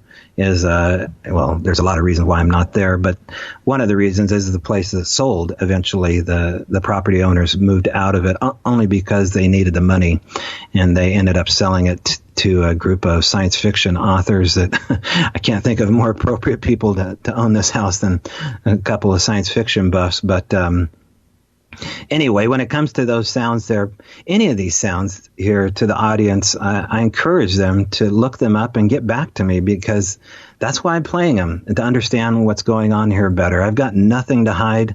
Neither does Daryl. We're completely transparent to the fact that he wanted to even give out his last name, but I really feel like, I don't want to put out anybody's last name that I'm working with long-term wise. They are what they are. Wow. That is intriguing, to say the least. Wow. We could probably go on for hours and hours. I do have one question, though, and that's this. You've brought up over and over and over again, decapitated, eviscerated animals, whether it be in humor, whether it be in a warning type situation, whether it be in a threatful situation. Why the message being sent through eviscerated animals? To me, that seems a bit barbaric, don't you think? If I was, in South America, roaming through the Amazon and ran into a tribe that was doing something that I didn't understand, it would be difficult to try to understand their way of life and adapt to it, let alone partake in it. Now, could that be a part of it? And this is something that we just don't understand, and we have to culturally kind of differentiate ourselves to. I tend to think that a little bit with it, but there's also the act of the fact that we're meat eaters here. I mean, we're incredibly barbaric just by our diet. And I don't think it's any different what we do on a daily basis. To kill for killing's sake, not for food's sake, is different. So yeah, there is there's no way to really explain any of this as far as behavior. It does exhibit some primate behavior as far as strength. Intelligence is there with primates. I know I've had Jeff Meldrum tell me on a personal note that he was working in a primate enclosure once, and that the primate watched him work in the enclosure and take a golf rake to the footprints as he walked out of the enclosure to study how primates walk in the enclosure. And the primate walked over to the golf rake and mimicked what Jeff did. As it walked through the little sandy area there in the enclosure, it would rake its own footprints up. It went on to put the rake down and move granules of sand over its old footprints to show that maybe it could do a better job than Jeff did. So what's going on there? I mean, it almost sounds like Planet of the Apes kind of deal. Yeah. But I think that there's high intelligence in primates to begin with here. These things are not just primates, though. They're from some place else, and what that means, I don't really know. They're able to do things that we can't do. There's too much that happened at the Al Moon Lab, and with the radio show that I do and the live event that I do, I have the luxury of sitting back and taking these weirder case studies, and so that's what we do now. We do a weekly show. It comes out every Monday. It can't stay within the realm of Bigfoot, although that's the logo you see on our website. Yep. And, in fact, we moved locations. We're up in Washington now near the Olympic Peninsula doing our show out of a haunted castle, a Manresa Castle. And we just got done doing a live Halloween show out there. And so, we take ghost stories, UFO stories, MK Ultra, Christopher Garetano from the Travel Channel was on our show. We talk about Dogman, all of it. Because here's the message, is that I think all these things kind of come from the same cocktail party. Now, where their actual home is, I don't know, man. I think that there's some other things going on here. People are spooked out by this phenomenon because it's so in your face. But I try not to get spooked out by it. And most of the stuff doesn't really freak me out for some reason because I've never been physically harmed by it. It's challenged me. It's totally changed my worldview. I mean, brought up as a Protestant, here in Northern America, like every other kid, it's totally challenged my worldview because this is not categorized as anything that you could understand through Scripture. It's more of what the Native Americans said. This is something other. This is something that walks between two worlds. And there seems to be this relationship that the supernatural wants to have with us. Now, is it always good to have a relationship with the supernatural? Well, you believe in God, don't you? I mean, yeah. You believe in the supernatural already. You want to have a relationship with it. It's what counts when, the S hits the fan. Right. There's no atheists in foxholes. Well, that's where you have to be careful because, are these things God-like? In some ways, they have attributes that they can kind of see time differently, right? That's one thing I always tell my listeners is that to understand this, you need to look at time differently. You cannot look at it as a line. You have to see it as a circle. And once you kind of see that time is all relative, then you can maybe start to get closer to how these things interact with us. Wow. Well, I tell you what, we're at the end of our program here, Tobe, but it's been fascinating and exciting. And again, you can look up Strange Brow Radio at strangebrow.com. Again, like Tobe pointed out, they're at the Manresa Castle now.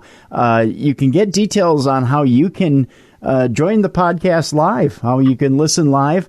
It's a great time. There's food, there's drink, and there's plenty to learn. Each week, you don't necessarily have to be there in person to learn, but by gosh, if you're in the Washington area, you'll want to show up to Manresa Castle and you'll want to see it for yourself and be there for the ambiance and for the great food and drink. Tobe, it's been an incredible 2 hours. I'm fascinated. I think we could talk all afternoon, to be honest with you. I've had a wonderful time. I want to thank you, my friend, for joining us on a Sunday afternoon here, and I think just being enlightened. This has been amazing. Thanks, Tim. I want to thank everybody for joining us as well today. It's been a great Sunday afternoon, and again for Dave Schrader, I'm Tim Dennis, and we'll see you next weekend, folks. Have a great Sunday afternoon. Have a great rest of your weekend. And join us again next weekend for the best in paranormal talk radio. This has been Beyond the Darkness.